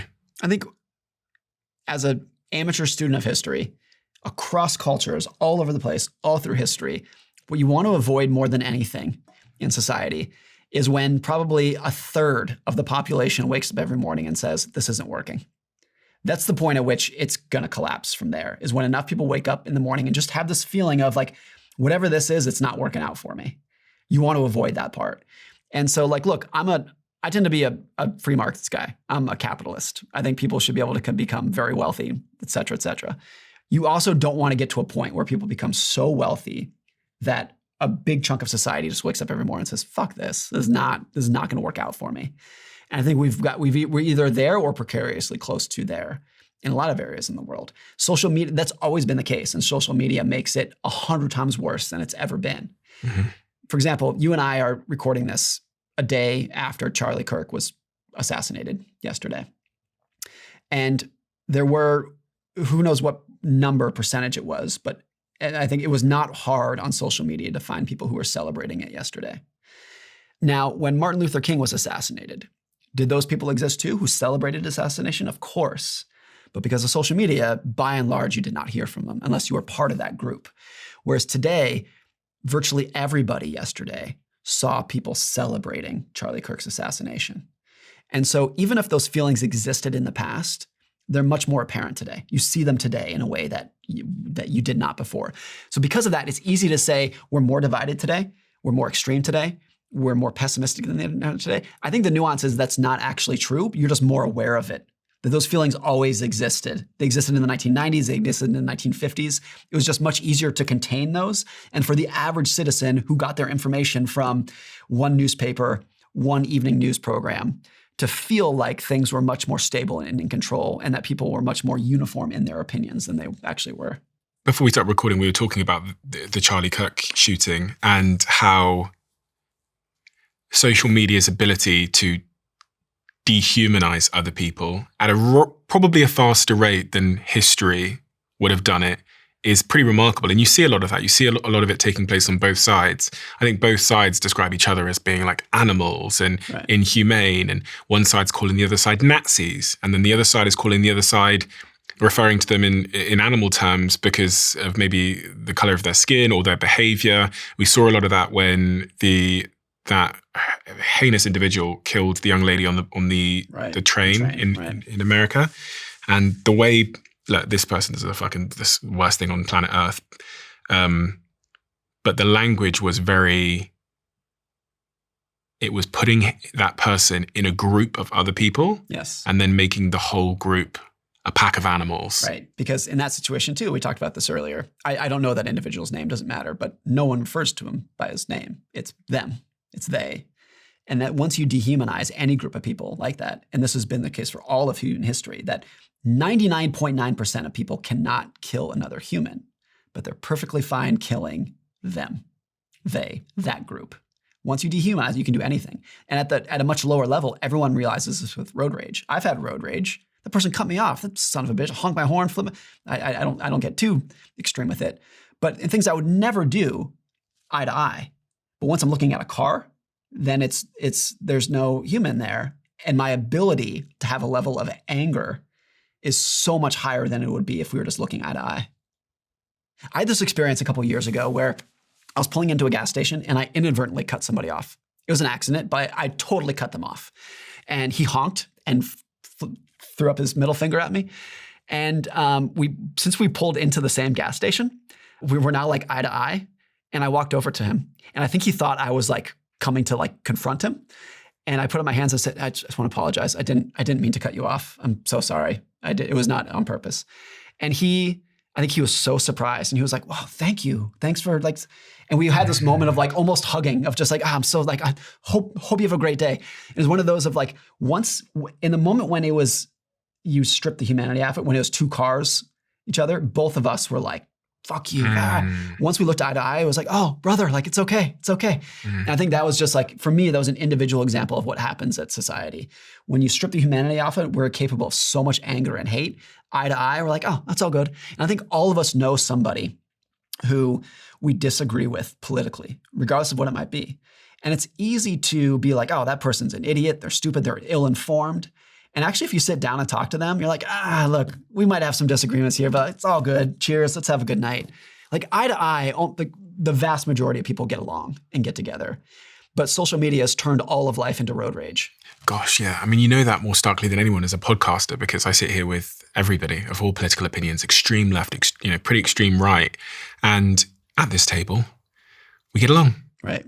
We get along, and even off camera, we get along. I think so many people have said this in the last 24 hours about Charlie Kirk. Yeah. One of the most common phrases I've heard was, I didn't agree with everything he said, but at least he was brave enough to have a conversation with people who he disagreed with. That was what he did, by and large, was going into schools and being like, I know you disagree with me, let's talk. And he turned it from road rage into a conversation between people. And even if you disagreed with him, I think he did it very right in that sense. And I think that's why people from all over the spectrum are devastated in the last 24 hours. It was like he was one of the people who was doing it right. Even when you disagreed with them, he was having a conversation face to face and bringing people together. I think that absolutely hits the nail on the head, which is, I think, there's things that I absolutely don't agree with him on, but I actually think that's just completely beside the point, because I want to live in a world where there's people that I disagree with. I actually wouldn't choose the world where everyone I encountered agreed with my opinions. There would be no intellectual growth. There'd be no understanding. There'd be no real progress.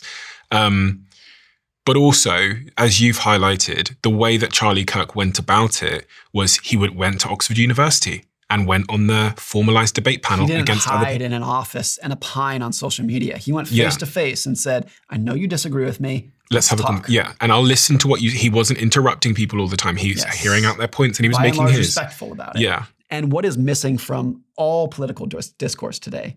It's that. It's, I know you disagree, but let's talk and let's try to be respectful about it. And I can't think of anyone on either side who did that as consistently as he did. Even if I disagree with him. The idea that we're only going to talk to people who we agree with is what causes all the problems. I don't understand these fucking people. I don't understand. It's much more comfortable to surround yourself with people who agree with you than to accept the nuance of life. And this is the problem with a lot of political media, is that it creates much better content when people say, this is right, this is wrong. He's right, he's wrong, to make it very explicit, binary, black and white, than it is to accept the truth, which is like, it's complicated. I think I was like traumatized yesterday when I watched that, when I saw the video of him being shot. I think like it was this weird, like deep sense of I've not been able to articulate what it is, but it was, I don't know Charlie Kirk. I've never met him. There was a time when, we were potentially going to have him on the show and we were trying to figure out who to have here with him, because he's such an unbelievable debater that he would have ran fucking rings around me. Yeah. So I was like, who can you put to challenge him? You'd be like, fine, I'm conservative. yeah.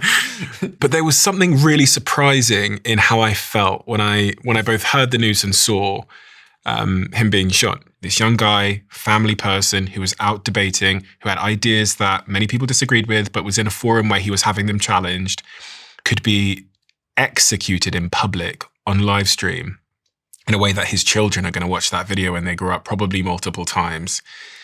And I was like, oh God, what does this say about the society we live in and where we're heading? I know guns play a huge role in this, and we have to acknowledge that, because it's very, very unlikely that could have happened in the UK, because we don't have guns there. Yeah. So you could have thrown a rock or something, but you couldn't have killed the guy.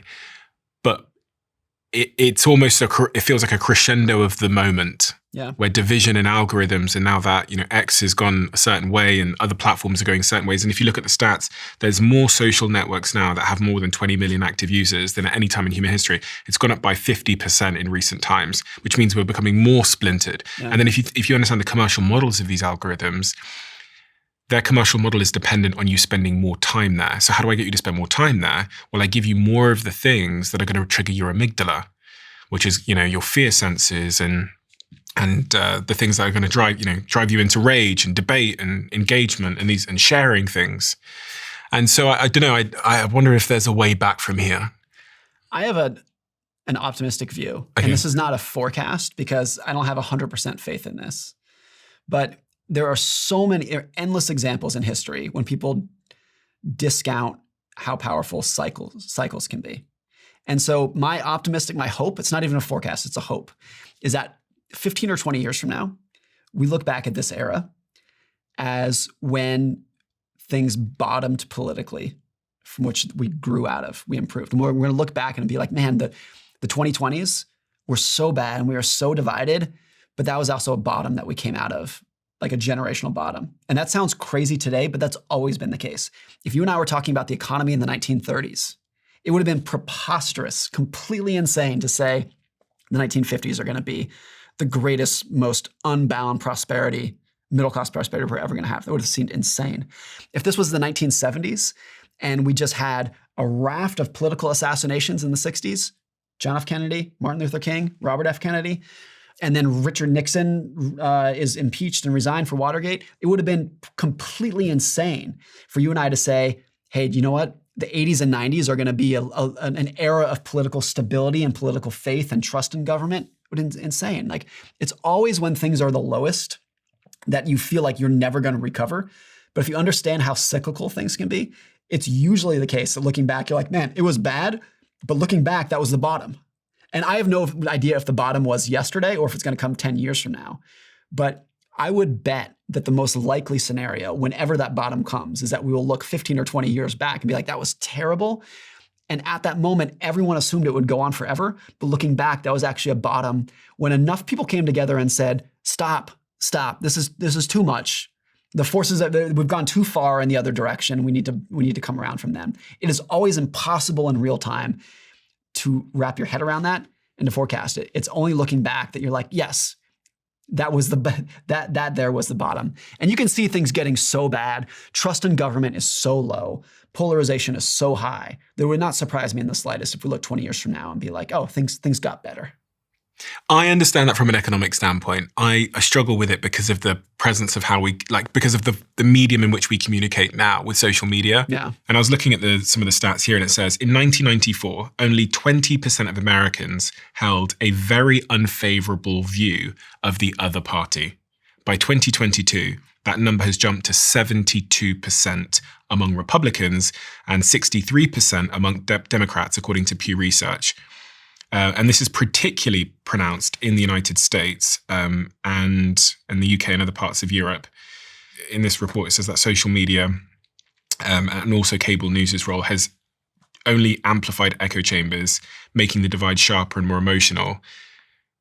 And I can't, especially with AI in the way, I go, well, AI is going to make those algorithms even smarter. Yeah. At understanding exactly what to show me to increase my engagement, therefore increase their advertising dollars. So I'm like, what would be the mechanism in this context? I have no statistic or even strong thing to back this up with, but my gut tells me that the younger generation in particular is going to be the one that looks at social media and looks at AI and recognizes the bullshit that can come out of it. It's the older generation, it's the boomers today on social media who believe everything that they see. And I think that tends to be where a lot of the polarization comes from. Not to blame everything on the older generation, but I think if you were to look at statistically who is the most gullible on social media of believing every post in their feed, it's the older generation. And it would not surprise me if the younger generation is much more attuned to how quickly you can be led astray into some bullshit rabbit hole that is not reflective of how the broader world works.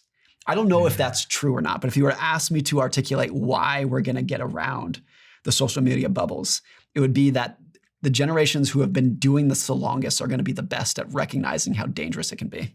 You're a very smart guy, and you're someone that has studied history and understands. You wrote the book Same as Ever, which shows a guide to what doesn't change through history and how things can often stay the same. So this is a bit of a peculiar question for you, but in the wake of what happened to Charlie Kirk yesterday, his public murder, and all that's rising from that, what should someone like me and you, who have public platforms, who reach people on a daily basis, do to help? I think we have to remind ourselves two things about social media. One is that it's been designed by the smartest people of our generation to deliver you in your feed, not the best information, not the right information, basically what's going to give you the most FOMO, the most anxiety, what's going to pull out the starkest reaction in you. Mm-hmm. And the smartest people of our generation have gone to work at Facebook and Google and whatever, and TikTok to make an algorithm that's going to give you that. It's going to give you the thing in your feed that's going to make you go, whoa, what? Like, that's so out. And two is that even when it's not that, even when it is just people's thoughts, people go on social media to perform. They go on, like they are trying to give you, and I'm trying to do this on social media. So I don't want to give you any random thought in my head. I'm going to specifically give you what I think is going to be interesting and whatnot. So if we view social media as a proxy for the real world, and I think everyone it kind of intuitively does, even if when you say it out loud, you're like, no, of course it's not the real world. But it's easy to assume that when I open up Twitter or Facebook or Instagram, I'm like, I'm just seeing a window into the world. And you're like, no, these are people performing for you and the smartest minds in the world ordering that performance for what's going to give you the most anxiety. Are you optimistic about the Western economy, the US economy? I could be optimistic long-term and realistic about what growth means. The reason we tend to have growth in the economy and in the stock market is specifically because there's short-term chaos. So am I optimistic about the next 30 years? Absolutely. I know that my kids will be living a better material life than you and I are. They'll have better medicine, they'll have better technology, they'll have flying cars, whatever it is. But I'm equally confident, if not more confident, that the path between now and then is going to be chaos. And that's not exclusive. That's not mutually exclusive. Like the fact that I know I'm extremely confident that there's going to be a lot of growth and that it's going to be a constant chain of setback and suffering and misery between now and then. Is there anything that you see it creating a setback? I mean, there's these new protagonists in the story. There's AI, there's the declining birth rates, which is going to have an impact on the population. Is there anything that you think is your most focused? There's tariffs as well. There's Trump economics, which can cause some instability. Historically, the biggest risk by far has always been the thing that nobody's talking about. So when you and I survey the world today, we talk about exactly what you just said, tariffs, birth rate. People know about those things. There's never been a period when the biggest risk was something that was knowable. It's always something like COVID, which nobody saw coming, September 11th, which nobody saw coming, the Great Depression, like all these things, Pearl Harbor, all these things that were not on people's radar that did the most damage. And so it's not that I don't worry about tariffs or that I don't worry about birth rates. I do, but I would guarantee you that the worst economic story of the next 10 years, the biggest risk, is something that you and I are not talking about whatsoever. It's a risk that's going to come completely out of the blue. That is not in any newspaper. It's not in any podcast. That's going to be the biggest risk. Is there a particular chapter in The Psychology of Money, which was the book that sold, I hear, almost 10 million copies and had a profound impact on my life and my family's life? Is there a particular story or chapter in this book that is your favorite? I think the chapter on reasonable versus rational, which to very quickly summarize it is, don't pretend like you are purely rational and you're a spreadsheet and your financial decisions have to like make perfect sense. Everyone is a little bit flawed, a little bit emotional, different family situations, different goals. As long as your financial decisions are merely reasonable, that's good. And I think a lot of people, for me and for a lot of people, they're like, oh, thank you for giving me permission because I have this quirky thing that I do with my money and it doesn't make any sense, but it's reasonable and it makes sense for my personality. And like, as long as it's reasonable, like don't be unreasonable, but don't think that every one of your financial decisions has to add up perfectly in a spreadsheet. You want to use money as a tool for a better life. And there's many different ways to do that, a lot of which might make sense to me, but not make sense to you or vice versa. And so that's fine. And so I think that to me of just like, hey, this is not an exercise in a spreadsheet where I'm just trying to make sure all the numbers add up. I'm just trying to use money to be a little bit happier and to sleep better and to give myself, my family a little bit of a better life. Even if it doesn't always make sense, it's as a tool to give me a better life. If money is a tool for happiness, I guess you have to get really clear, which you talk about in your new book, The Art of Spending Money. You have to get really clear on what your goal is. And I think most of us have never actually done an exercise to get clear on that. Yes. Which is quite shocking. Jeff Bezos talks about this in a way that I think was really profound, where he's like, he thought about building Amazon with what he called the regret minimization framework, which was he envisioned himself being 90 years old or whatever on his deathbed and looking back. And he said, the goal for life was to be on your deathbed and have as few regrets as possible. And he said, if he started Amazon and it failed, he would not have regretted that. But if he never tried to start it, he would regret it. And so it was an easy, of course he has to do it because he wants to have as few regrets as possible. But I just think that very simple framework of the overarching goal in life, if you have like, what is the base of the pyramid for how to live a good life? You want to have as few regrets as possible. Not take as few risks as you can. just have as few regrets as possible. And I think what's hard is that people, by and large, don't have a good concept of what they will regret. It's easy to do because a lot of things kind of compound slowly. So if you eat a poor diet, or if you're like not treating your friends as well as you should, that's like a slow thing. You might regret it eventually, but you're going to look back. But in real time, you don't really understand what you're doing. So to have a good sense of what you're going to regret is a difficult thing. But to me, that's the ultimate goal in life. There is I heard the story one time of a guy who his last words on his deathbed were, "So much wasted time." Those are his last words. And I remember thinking, like, that's as worse. That's as bad as it comes. To be on your deathbed and look back and being like, man, what a regret. It's just filled with regrets of the things you didn't do, of the way that you treated people, of the risks that you didn't take. And so I think that if there's an overarching philosophy, it's that. And I ask myself a lot, like, do I have a good sense of what I'm going to regret? And for every decision that I make, do I ask myself, will I regret doing or not doing this thing? Easier said than done, but something I think about a lot. I think it's generally just hard for us to appreciate that there will be a future self. I was reading a study where they put people in these MRI scanners and then asked them to think about themselves and then a celebrity and then themselves in 10 years' time. And when they thought about themselves, a certain part of the brain lit up. When they thought about a celebrity or themselves in 10 years' time, a different part of the brain lit up, which kind of makes you think that our future self is a stranger. Yeah. And so we act, and I think this about the people that I sit here with. I think probably most of the people that I sit here with learning from, if you could like distill it down to why they're here, it's because they were able to think about themselves in 10 years' time. Yeah. They were able to, so they became an athlete and trained, or they became a CEO, or they became an expert in something. They were able to like think, and they got through the PhD and all that. I don't know. There's a great quote from Jerry Seinfeld. He says, "Self-control is empathy with your future self." It's you are making a decision to either do or not do something today because you have respect for your future self and you care about your future self. You know there's going to be a Stephen 10 years from now, and you want to do something today with compassion for that person 10 years from now. I'm guessing kids help in some regard because they give you a future to think about. Yeah. Right? Something that's going to outlive you, and you want to teach them something and push them into becoming someone that's going to outlive you. So you're having, like, by default, you're thinking about something that's going to outlive yourself. If you've ever worked in a startup, you already know it's chaos. It's speed and it is survival. And now with AI accelerating everything, that speed has only increased. Startups are landing enterprise deals even earlier than before, but what comes with those deals is regulatory requirements, something a lot of early stage businesses aren't equipped to handle. And a SOC 2, if you know what that means, isn't always enough.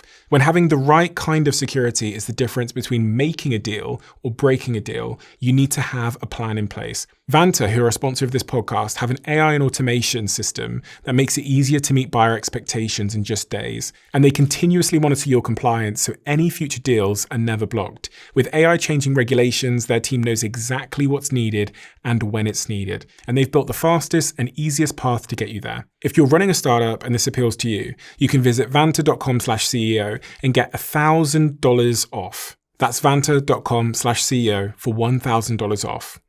AI agents aren't coming. They are already here. And those of you who know how to leverage them will be the ones that change the world. I spent my whole career as an entrepreneur regretting the fact that I never learned to code. AI agents completely change this. Now, if you have an idea and you have a tool like Replit, who are a sponsor of this podcast, there is nothing stopping you from turning that idea into reality in a matter of minutes. With Replit, you just type in what you want to create, and it uses AI agents to create it for you. And now I'm an investor in the company, as well as them being a brand sponsor.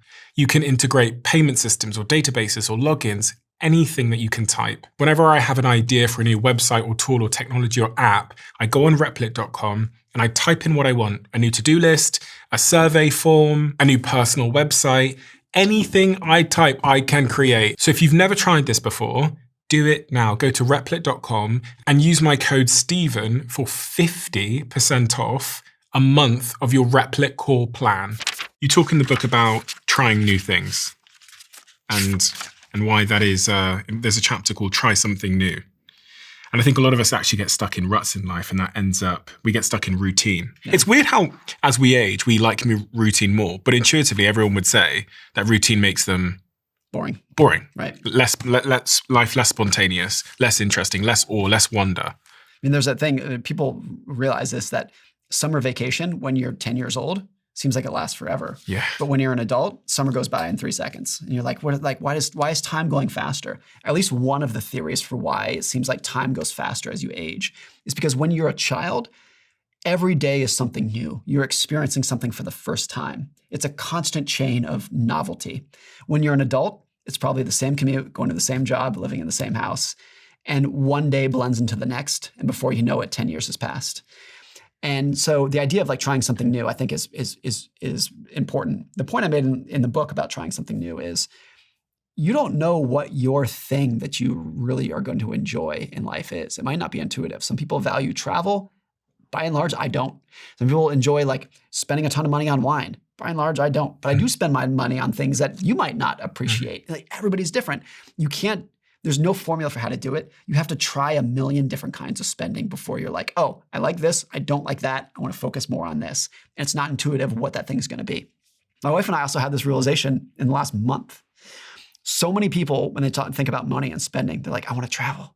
I want to have more money so I can travel. And I think by and large, that's great. Travel is an amazing thing. My wife and I realized that I think we've done so much of it. And because we have kids right now, that we're like, I don't think we enjoy it that much. And it wasn't until we were looking at our summer schedule that we were like, okay, we got 2 more trips coming up, that we were like, oh, really? And we realized the best part of the last several trips that we've taken is coming home.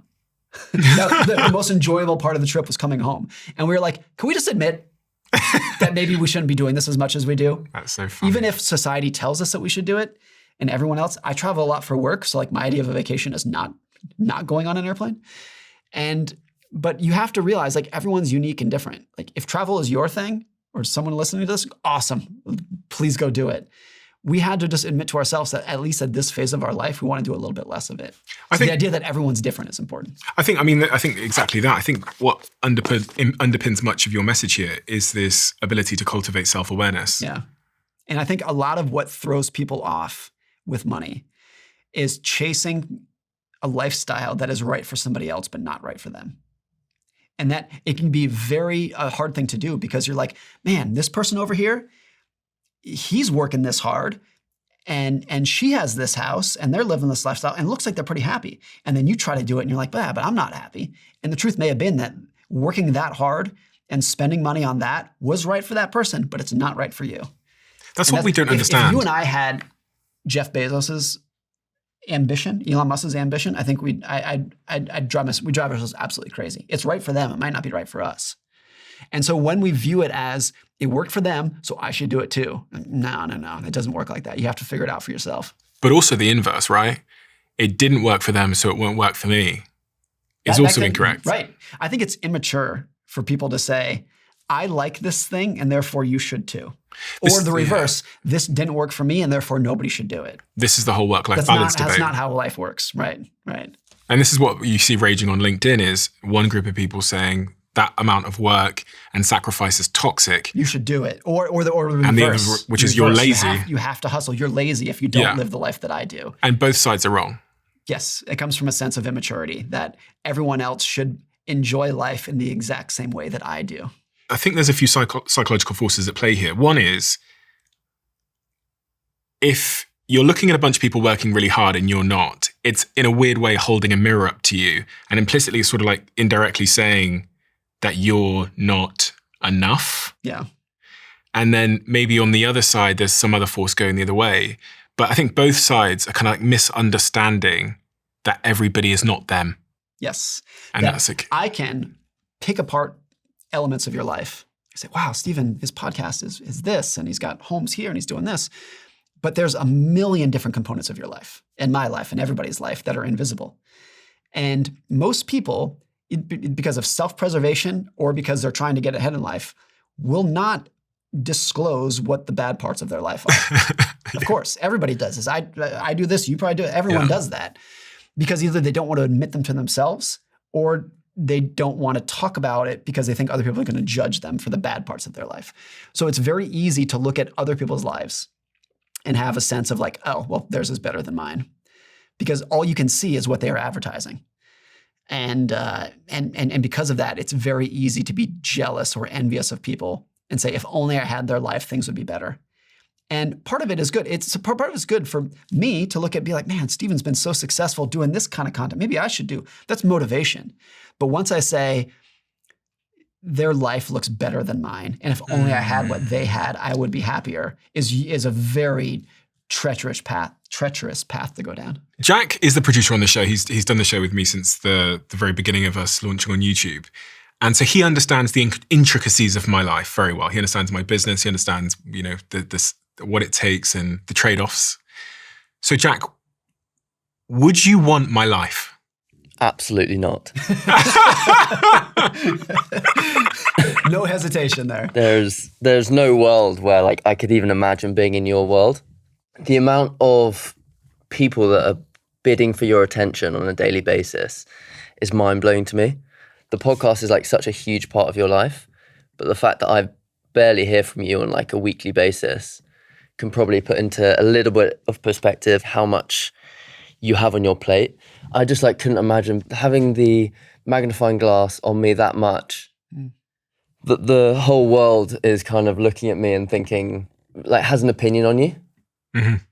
And you run lots of businesses, so you almost have to perform a little bit. And I think I see the worst of you, and I actually take that a huge compliment because you can be yourself around me. I remember the time when you had to schedule your lunch. Oh, I still schedule my lunch. It doesn't happen, but I schedule it. You schedule it because you like don't get time for your lunch. Like you went out of here, you went to the toilet, and people are asking you questions in between going from here to the toilet. It's stuff that needs to be asked, but that is your life. That's the kind of thing that you've gone into. And I don't know if that kind of answers your question. I could probably go on for a long, long time, but You should do a whole episode. Yeah. Doing this to you. Do you know, I've got last question then. So I've got two more questions. But the next question is, do you think I'm happy in my life? Yes. I don't think you're content. Mm-hmm. I think you're happy, but I don't think you're content. Yeah. And what do you mean by content? Like, what do you mean by content? You're always trying to chase the next thing. And I'm not sure why. Like, you could so easily just do this podcast and it would do so well for you. Like, it does do so well for you. You could spend all your time doing this, and I think you're super happy when you do this. But then there's also other stuff that clearly makes you happy that you want to do. But then you'll come to me and you're like, we should start this new YouTube channel. And I'm kind of like, yeah, cool, great idea. But I don't know why you want that extra effort. To your core, you're a businessman. So you're constantly trying to build and scale. But on like a personal reflection of how much extra toll that takes on you, and also for Mel, I know your relationship with Mel, you don't see her that much. So I think that's quite an interesting one. But yes, I do think you're happy, but I don't think you're content. And last question, what would you like from my life? What would I like from your life? Yeah, so you said you wouldn't want my life because, and you talked about the downsides. Yeah, what elements of my life would you like? It's actually quite interesting because I think I was talking to Jem and Cozzy about this last night. Your life is so engineered to be super efficient. Yeah. So you have someone books your cars for you, someone books your flights for you. You basically, as far as I'm aware, I don't think you do much kind of normal admin that I would do. No, I don't even pick what I eat. Yeah, exactly. I get the surprise, I walk out here and it's there and I go, okay, well, I'm having broccoli today. And I think so much of like the joys of what comes from life is the little messiness of life. Mm-hmm. Yeah. And I actually think Morgan kind of touched on this at the start. That simple kind of family that just, they're not like super ambitious, but they're super happy. Like that messiness of life is kind of, there's so much like beauty in that. I know you asked me what you would want from your life, but I think on the surface, I probably would like that stuff, but I understand and appreciate the beauty of doing those. I ask the question around, do you think I'm happy? Because even though you heard all of that stuff and you go, fuck me, this guy, like he doesn't have much time and he's always working, and like we took a toilet break, which the audience probably won't know. But yeah, as I walked out of there, two different team members came up to me with two different issues. Yeah. They said, someone wants to come on the podcast tonight.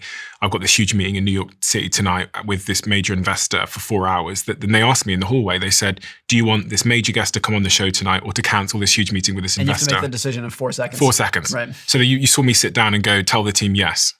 I did see Which that, was me yes. making that executive decision. And I was Yeah. on my phone for 2.5 seconds trying to make the decision. But it also means that date night is if impacted with my girlfriend. That was a little representation of my life. And I asked Jack if he thinks I'm happy, because my opinion, and I could be living in a delusion, is that I am happy.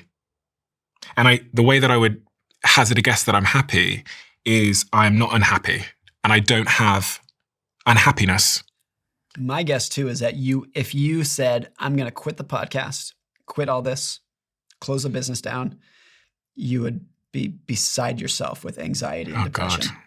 And so it's less about like, does doing this make you happy? I think the better answer is not doing this would make you miserable. Yeah. But that's who you are. And that's how, and I'm so grateful that people like you exist, because I get to benefit from the sacrifices that you made. It's not a Millions of sacrifice to people. me. Yes, I get that. But what, from my perspective, would be a sacrifice I get to benefit from, because you make great content that I appreciate listen that. to and whatnot. And so I like living in a world where most people wake up in the morning and say, this isn't enough. And I think I do that too. I want to write more books, better books. But if you don't have some capacity to say, look, I have ambitions, I have goals that I want to achieve. I want to work hard to achieve those. I want to sacrifice to achieve those. But I'm never going to have a good life unless I can take a step back and be like, man, like, look what I have right now, even if it's not that much. There's a very good book written by a gerontologist named Carl Pillemer. He wrote a book called 30 Lessons for Living, where he interviewed a bunch of elderly Americans. They were like 90 to 100 years old. And he just said, tell me the secret to a good life. You've experienced a lot of life. Tell me what you know. And he has a section where he says, of the 1,000 people who he interviewed, not a single person looking back at their life said, I wish I made more money. Not a single person said, I wish I would picked a career that paid more money. Not one. But almost every single one of them, looking back at their life, said, I wish I was nicer to people. I wish I was more helpful to my friends. I wish I spent more time with my family. That was universal. So if you want to talk about like regrets, what are you and I most likely to regret when we're 90? It's not making more money. It's spending time with the people around us that we love and appreciate. I find myself switching between states. And sometimes it's because of a thought, but I find myself switching between these states of being like in a moment and in a mode of gratitude. So last night I did the Jimmy Fallon show here in New York. My team were there. It was this really wonderful moment. I woke up this morning feeling incredibly grateful. Last night I was like listening to some of my favorite music. I felt incredibly grateful and really happy. And then I know that I'm going to switch into the lack of contentment that Jack's referring to. Happiness is always a 5-minute emotion. Yeah. And like today I'm back to business and it's like build. And then I have this moment last night where I was making the Instagram post to announce that I'd been on Jimmy Fallon, and I noticed my girlfriend next to me in bed had fallen asleep. And this thought comes through my head all the time now, probably from doing this podcast, which is exactly what you said, which is I am going to regret not spooning her and cuddling her while I have the chance, especially I think because Charlie Kirk had just been shot and I'd seen his family. Yeah. Right. Maybe that's why it was front of mind for me. And I remember putting the phone down and thinking, the thing I'm going to regret is not cuddling her. Yeah. And so I put the phone down and cuddled her. And so, yeah, I'm strange, I think, because I flock between these states. Yeah. And sometimes on an hourly basis, sometimes on a daily basis, sometimes on like a minute by minute basis. The fact that you're just merely aware of those states and the false story that those states can tell you puts you way ahead of most people. I think to some extent that there's an interesting book called 10% Happier, and it's about meditation. And the title came from, everyone's like, oh, can meditation change your life?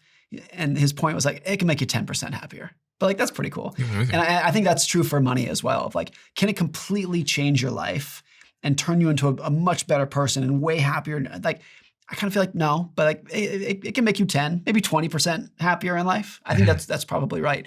But just being aware of its limitations, like, is a huge relief, I think. Be like, no, if you want a happier life, you're going to have to find it through your purpose and your friends and your family and your health and your other philosophies of life that have nothing to do with money. It can help.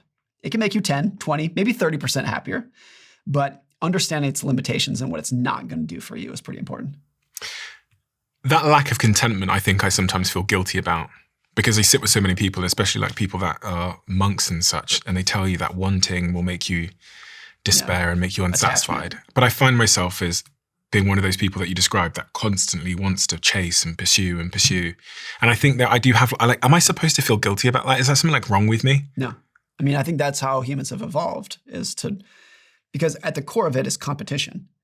Like where you have that, I think, drive, everyone has that drive, is not necessarily because you want to build another business or grow your podcast. It's competition with others who might be doing that better than you or who might take your place if you were to step back. That gives you the anxiety. I think that's what everything is as its core. And that's why I like asking the question, if nobody was watching, what would you want to do? If nobody was watching your podcast, would you still want to do these interviews? If nobody could see your house, would you buy a house that was as big as the one you did? Sometimes the answer is yes. The answer might be yes to both of those questions, but it's an important question to ask of, are you doing this because it actually fulfills you, or because you are competing with other people and you think you're gaining their attention by doing these things? I think everyone who is answering honestly would say for most of the decisions in their life, especially the big ones, the answer is both.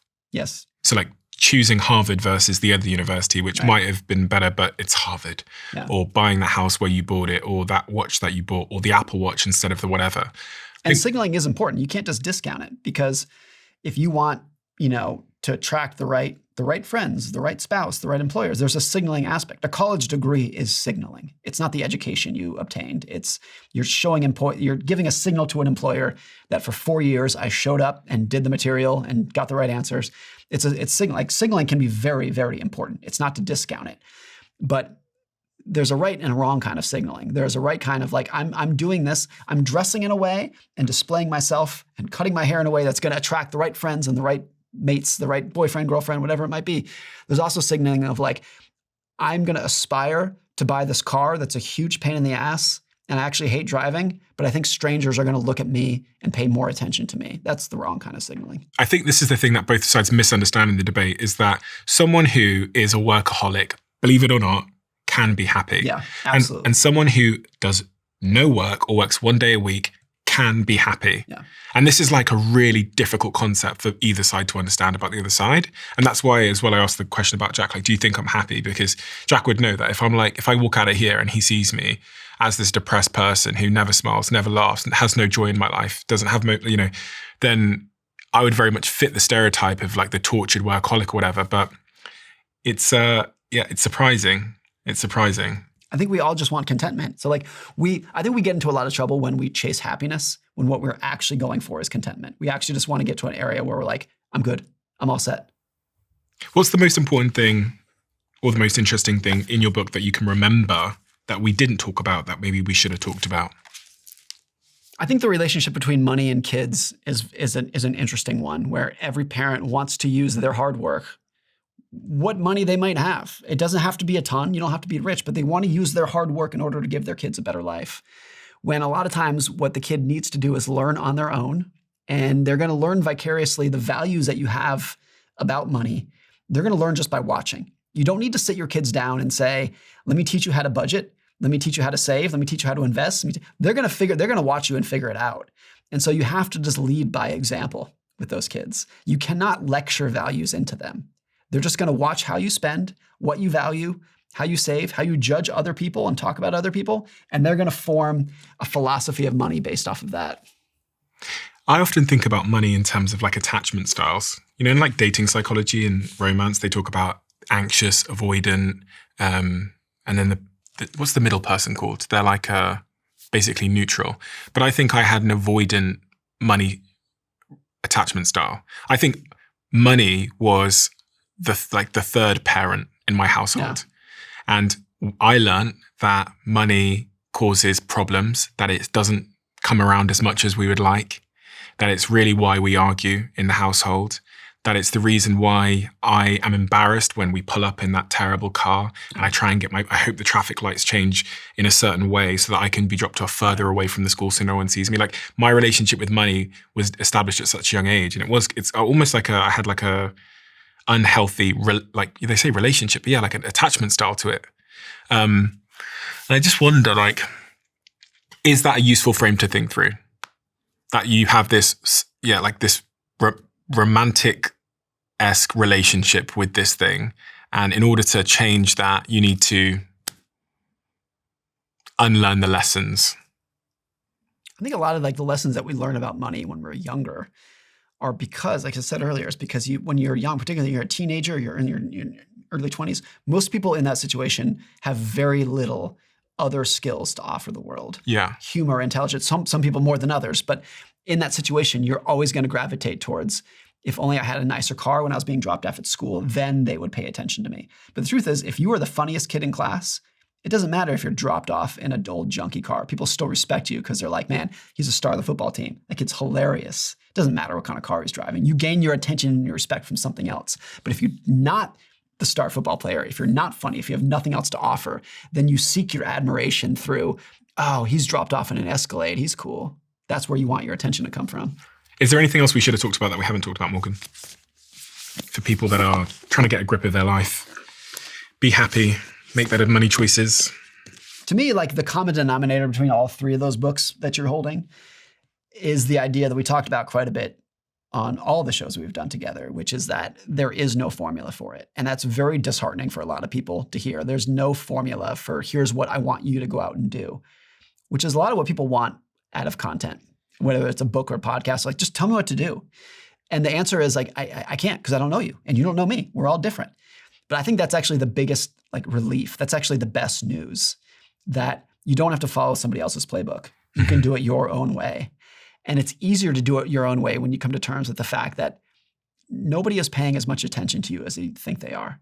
You can do it your own way, free of judgment and other people, making fun of you or judging how you're living life, because they're too busy worrying about themselves. You have to figure out what works for you and do it. And that's as close as we can get as a formula for living a better life. It's funny because the book is called The Art of Spending Money, but much of the through line throughout the book is really about happiness. Yeah. And I guess that's really what money is for many people. A tool to become happier. Tool to become happy. Yeah. I remember when I interviewed Mo Gawdat, who wrote a book about happiness. He said to me a line that's always stayed with me. He said, happiness is when your expectations of how your life is supposed to be going are met. Yes. And so through that lens, I look at everything. I look at like the food that you're given in a restaurant. And if you expected it to be this and it doesn't come like that, there's unhappiness, even if it's like a 5-star A5 Wagyu steak or whatever. Yeah. And then your relationships, all of my arguments I've ever had with my girlfriend all stem back to unmet expectations. I was thinking, if you ride the Amtrak train from like New York to Washington, D.C., on every train they have what's called the quiet car. And in the quiet car, you're not supposed to talk at anything above a whisper. No phone calls, no talking with your friends. It's the quiet car. And people go there for peace and quiet and serenity.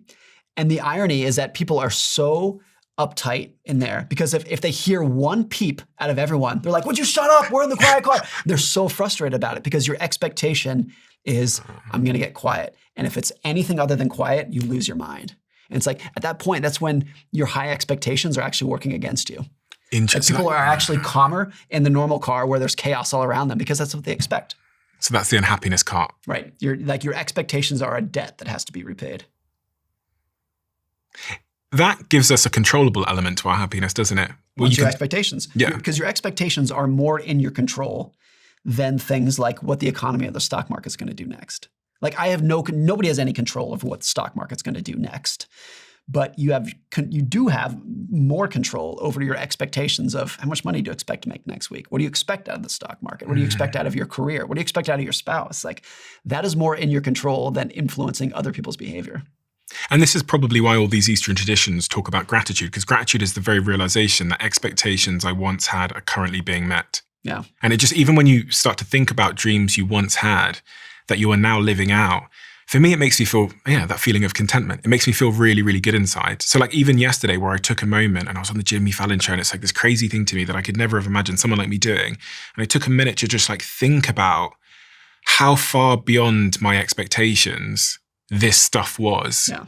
If you feel overwhelmingly good about it. But the truth was relative, if you just thought about yesterday, you expected to go on the Jimmy Fallon show. That met your expectations for the day. If you looked at your calendar for the day, it was, I need to go to Jimmy Fallon, I need to perform, I need to say the right things. Yeah. But over the longer scope, that's off the charts of your expectations. And that's the zooming out is where we see. Right. the gratitude, fills us up. Right.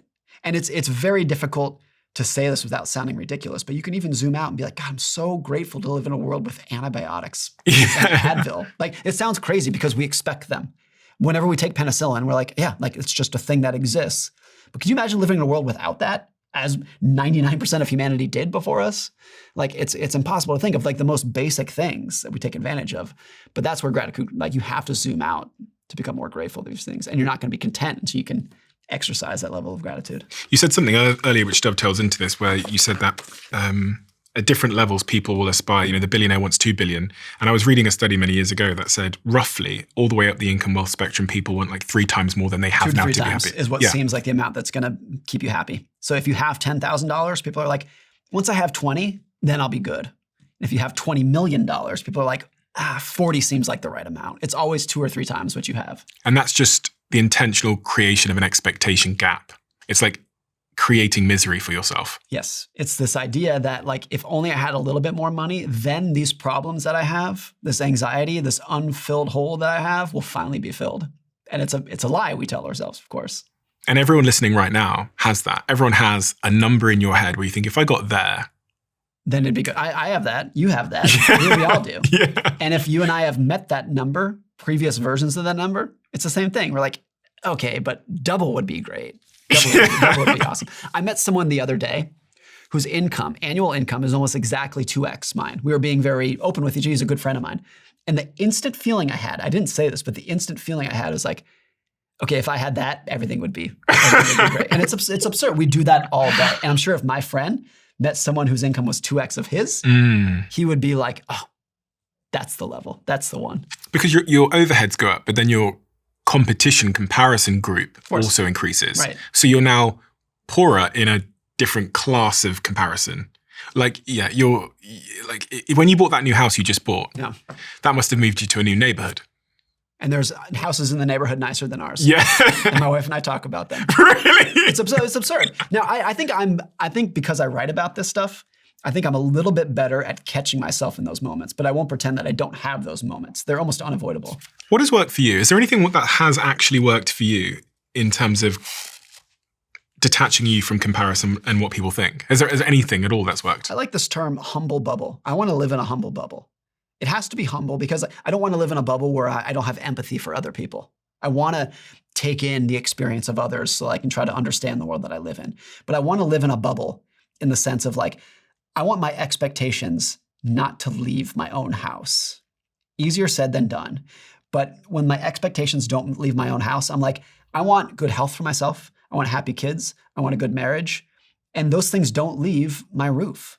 Once my expectations leave my bubble, once they expand outside of my house, I'm like, oh, look at his house. It's like, I always think about that humble bubble of like, the only thing that's going to make me happy exists underneath my roof.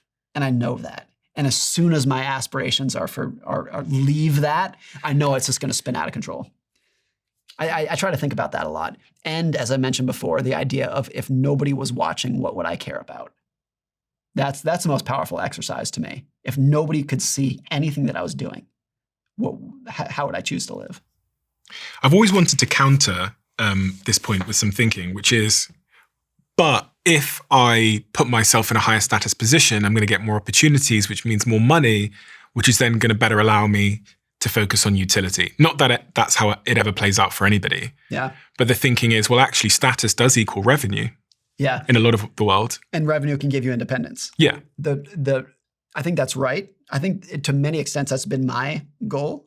How can I be successful in my career so that I can make enough money to not have to work in the career anymore? Like, it's not that stark, but it's kind of like that. The flaw in it is that I like writing. You like podcasting. Mm-hmm. And so if we get more successful, like I'm not chasing success so that I can stop doing what I'm doing. I just want to do things that I enjoy. We have a closing tradition where the last guest leaves a question for the next, as you know. Do you have major regrets in life? Then it says, they prove no real purpose. Do you still have regrets? Nothing huge. There are some regrets. I was thinking about this the other day. My wife and I, we have 2 kids, and we're done having kids. And there's part of me that's like, what would have life been like if I had 4 kids? 3 kids, if we'd done that, like both of my kids have given me so much meaning and purpose.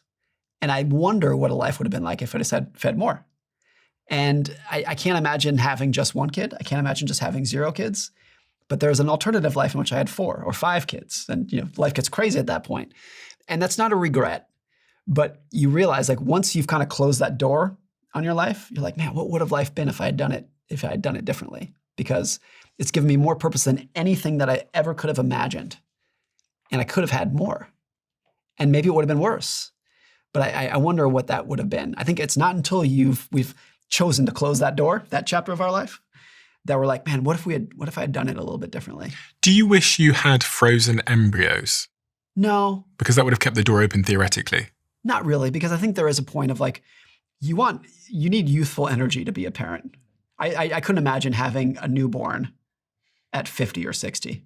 I think you need the energy of a 30-year-old or 25 or a 30-year-old to do that. And it's not a regret because I'm very satisfied with the family that I have now. But it's one of those things of like, you realize there's an infinite number of paths your life can go down.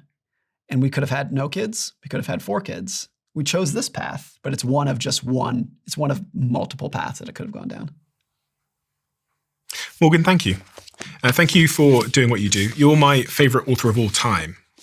And I think I've told you this before, but it's the way that you write. I find it so unbelievably engaging. The message within your book is a profound one. All of your books are profound ones, but it's actually the way that you tell the stories. And if anybody's listened to you speak today, they'll understand exactly what I mean. Your books are a mirror of that. The Psychology of Money, as I told you before, is the book that changed my financial life. The one book my brother, who's a very smart person, told me to read. And there's no wonder that it's one of the best-selling books of all time. I think it might be the best-selling book of all time in its category. And your new book, The Art of Spending, continues on the same trend. Incredibly accessible, incredibly engaging, incredibly human. But within there's a profound lesson that stands the chance of changing our lives for the better. So I highly recommend everybody goes and gets this book, The Art of Spending Money, which comes out tomorrow. October 7th. October 7th. So I'm going to link it below for anybody that wants to grab a copy of this book. And if you're someone that does want a happier life, it is a book about spending, but it's also more broadly a book about happiness and regret. And it tells stories that allow you to make better decisions in your life. And it's through stories, not through frameworks alone or data, that I think we're most influenced. And you can probably relate to this if you're listening to this. You probably have heard stats before. You probably know you should save. But it's sometimes hearing real stories from real people that stick into your amygdala and create that behavioral change. And that's exactly how Morgan writes. He writes through the context of great stories that stand the chance of changing your life. So it's a wonderful, wonderful book to read, and I highly recommend you do. Thanks so much for having me. Thank you so much, Morgan. Hope to see you again sometime soon. Likewise.